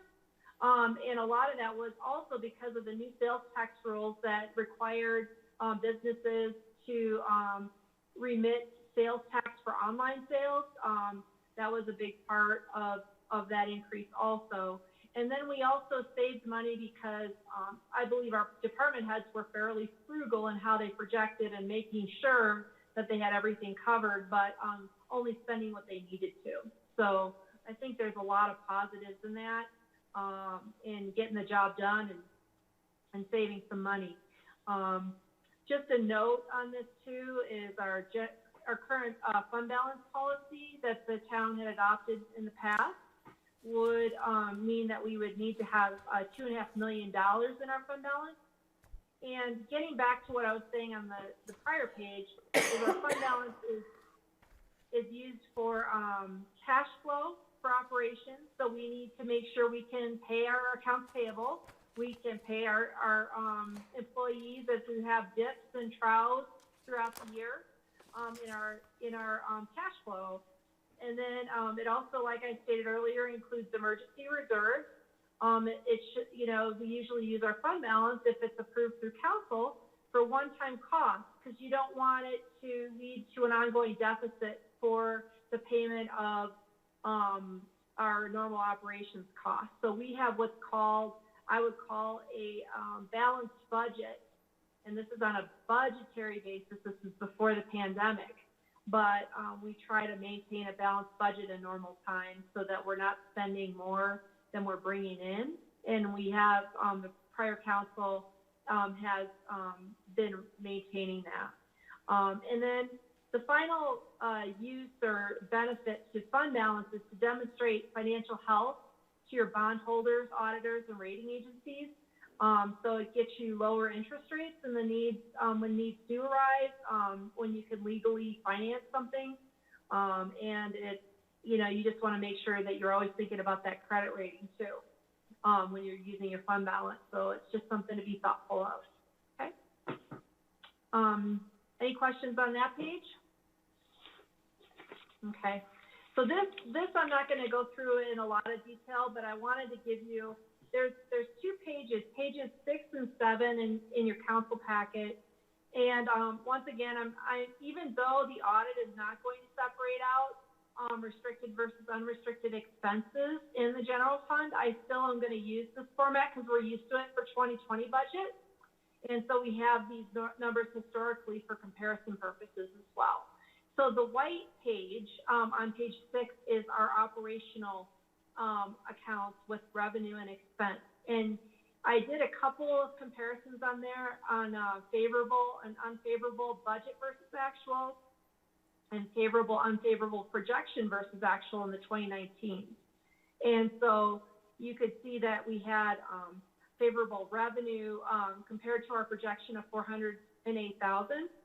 And most of that was in our taxes. And I could tell you most of the amount that was in our taxes was sales tax. So, so that was a huge benefit. We also had additional licenses, building permits that were received towards the end of the year, which was the other vast majority of that number. okay? And then you can see where the pluses and minuses were on our projection compared to our actual by department. So the total was approximately $560,000 in savings because of, like I said, department heads being pretty frugal last year and working through all the new financial roles we had as an organization, okay? So then we'll go to the next page, which is the orange page. I like to color code things so people kind of have that visual, for people who are visual learners like that, and not just numbers people, that this is our restricted funding page, and you can see where the pluses and minuses are here. Now, the interesting thing is with the restricted funding is that these revenues and expenditures, I consider them in and out because you receive in, for example, post funding, parks, open space, and trails for a specific purpose to improve parks or to purchase parks. And so then you expend for improving parks and purchasing parks. And so sometimes that money, and I would almost say always, the money will come in first and then you spend it later. And so you have these, on your changes in fund balance, you have wild increases and decreases depending on what occurred during the year. So, so I guess the benefit I could say is that that we have collected more taxes than we budgeted for our restricted funding sources overall, and that we have some delayed expenditures this year as well, based upon compared to our budget. Okay, so so that is going to be, there's going to be more information coming out on that as we get the restricted carryover balances.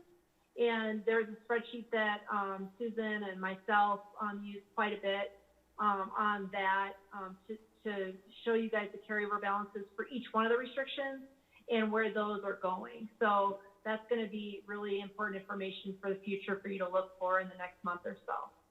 Okay. Do you have any questions for me right now on this report?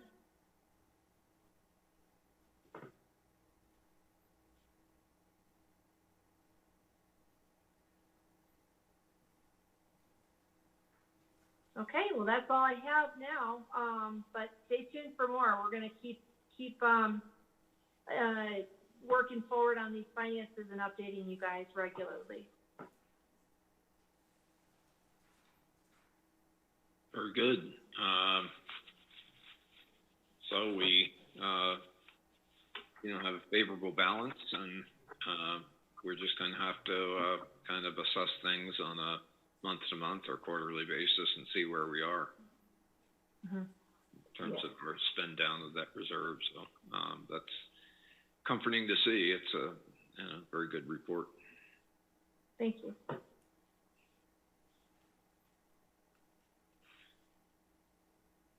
Ryan? That's all we have for you tonight, Mayor. Thank you. That was a good meeting. Something happened to my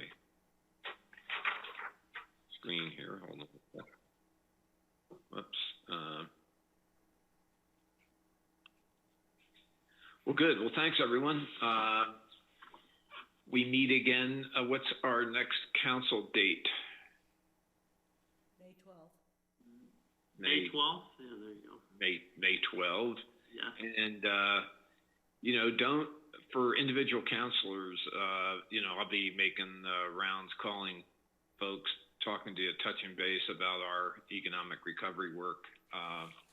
So, David, I'll call you tomorrow. We'll, put together our core team and start getting in touch with folks and setting up a pretty solid listening post and coming back with ideas about how we can help out. So, this all looks good. Bill? Yes, Bill, sir. one question, or one statement. Bill Infante had sent a quick text over asking if the town has a Zoom account, and we do. So, okay. If you are wanting to set up a meeting, once you've made contact with, a group of folks, I'd say probably 10 or under, for your Zoom meetings, you can contact me or Lonnie at the front desk, and we'll make sure that we get that out to folks. So you won't have to use your own Zoom account if you don't want, but that would be a great way to start. And then, you know, if you have questions, just feel free to ask me, and I'll help walk you through it as best I can. And then before we leave, I see Mr. Conklin unmuted. I think I know what he was going to ask for, but my guess was ultimately a motion to come out of the meeting. Am I right, Jeff? Well, I was going to, along those lines, I was going to say that the mayor is empowered to declare the meeting adjourned rather than take a motion. And go Okay. Good. Do we need a motion on that, or that's the mayor's prerogative? You can declare it you have that power under Robert's rules.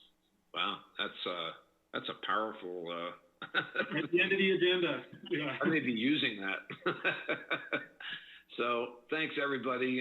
Exciting times ahead, and really I'm very enthusiastic. I think we have a great team, and I'm anxious to get underway and get our town continuing to move the town forward. So thanks, everyone. Thank you. Good night. Thank you. Night. Good night. Good night. Congratulations, everyone. Everyone. Thank you. Good night. Have a good evening.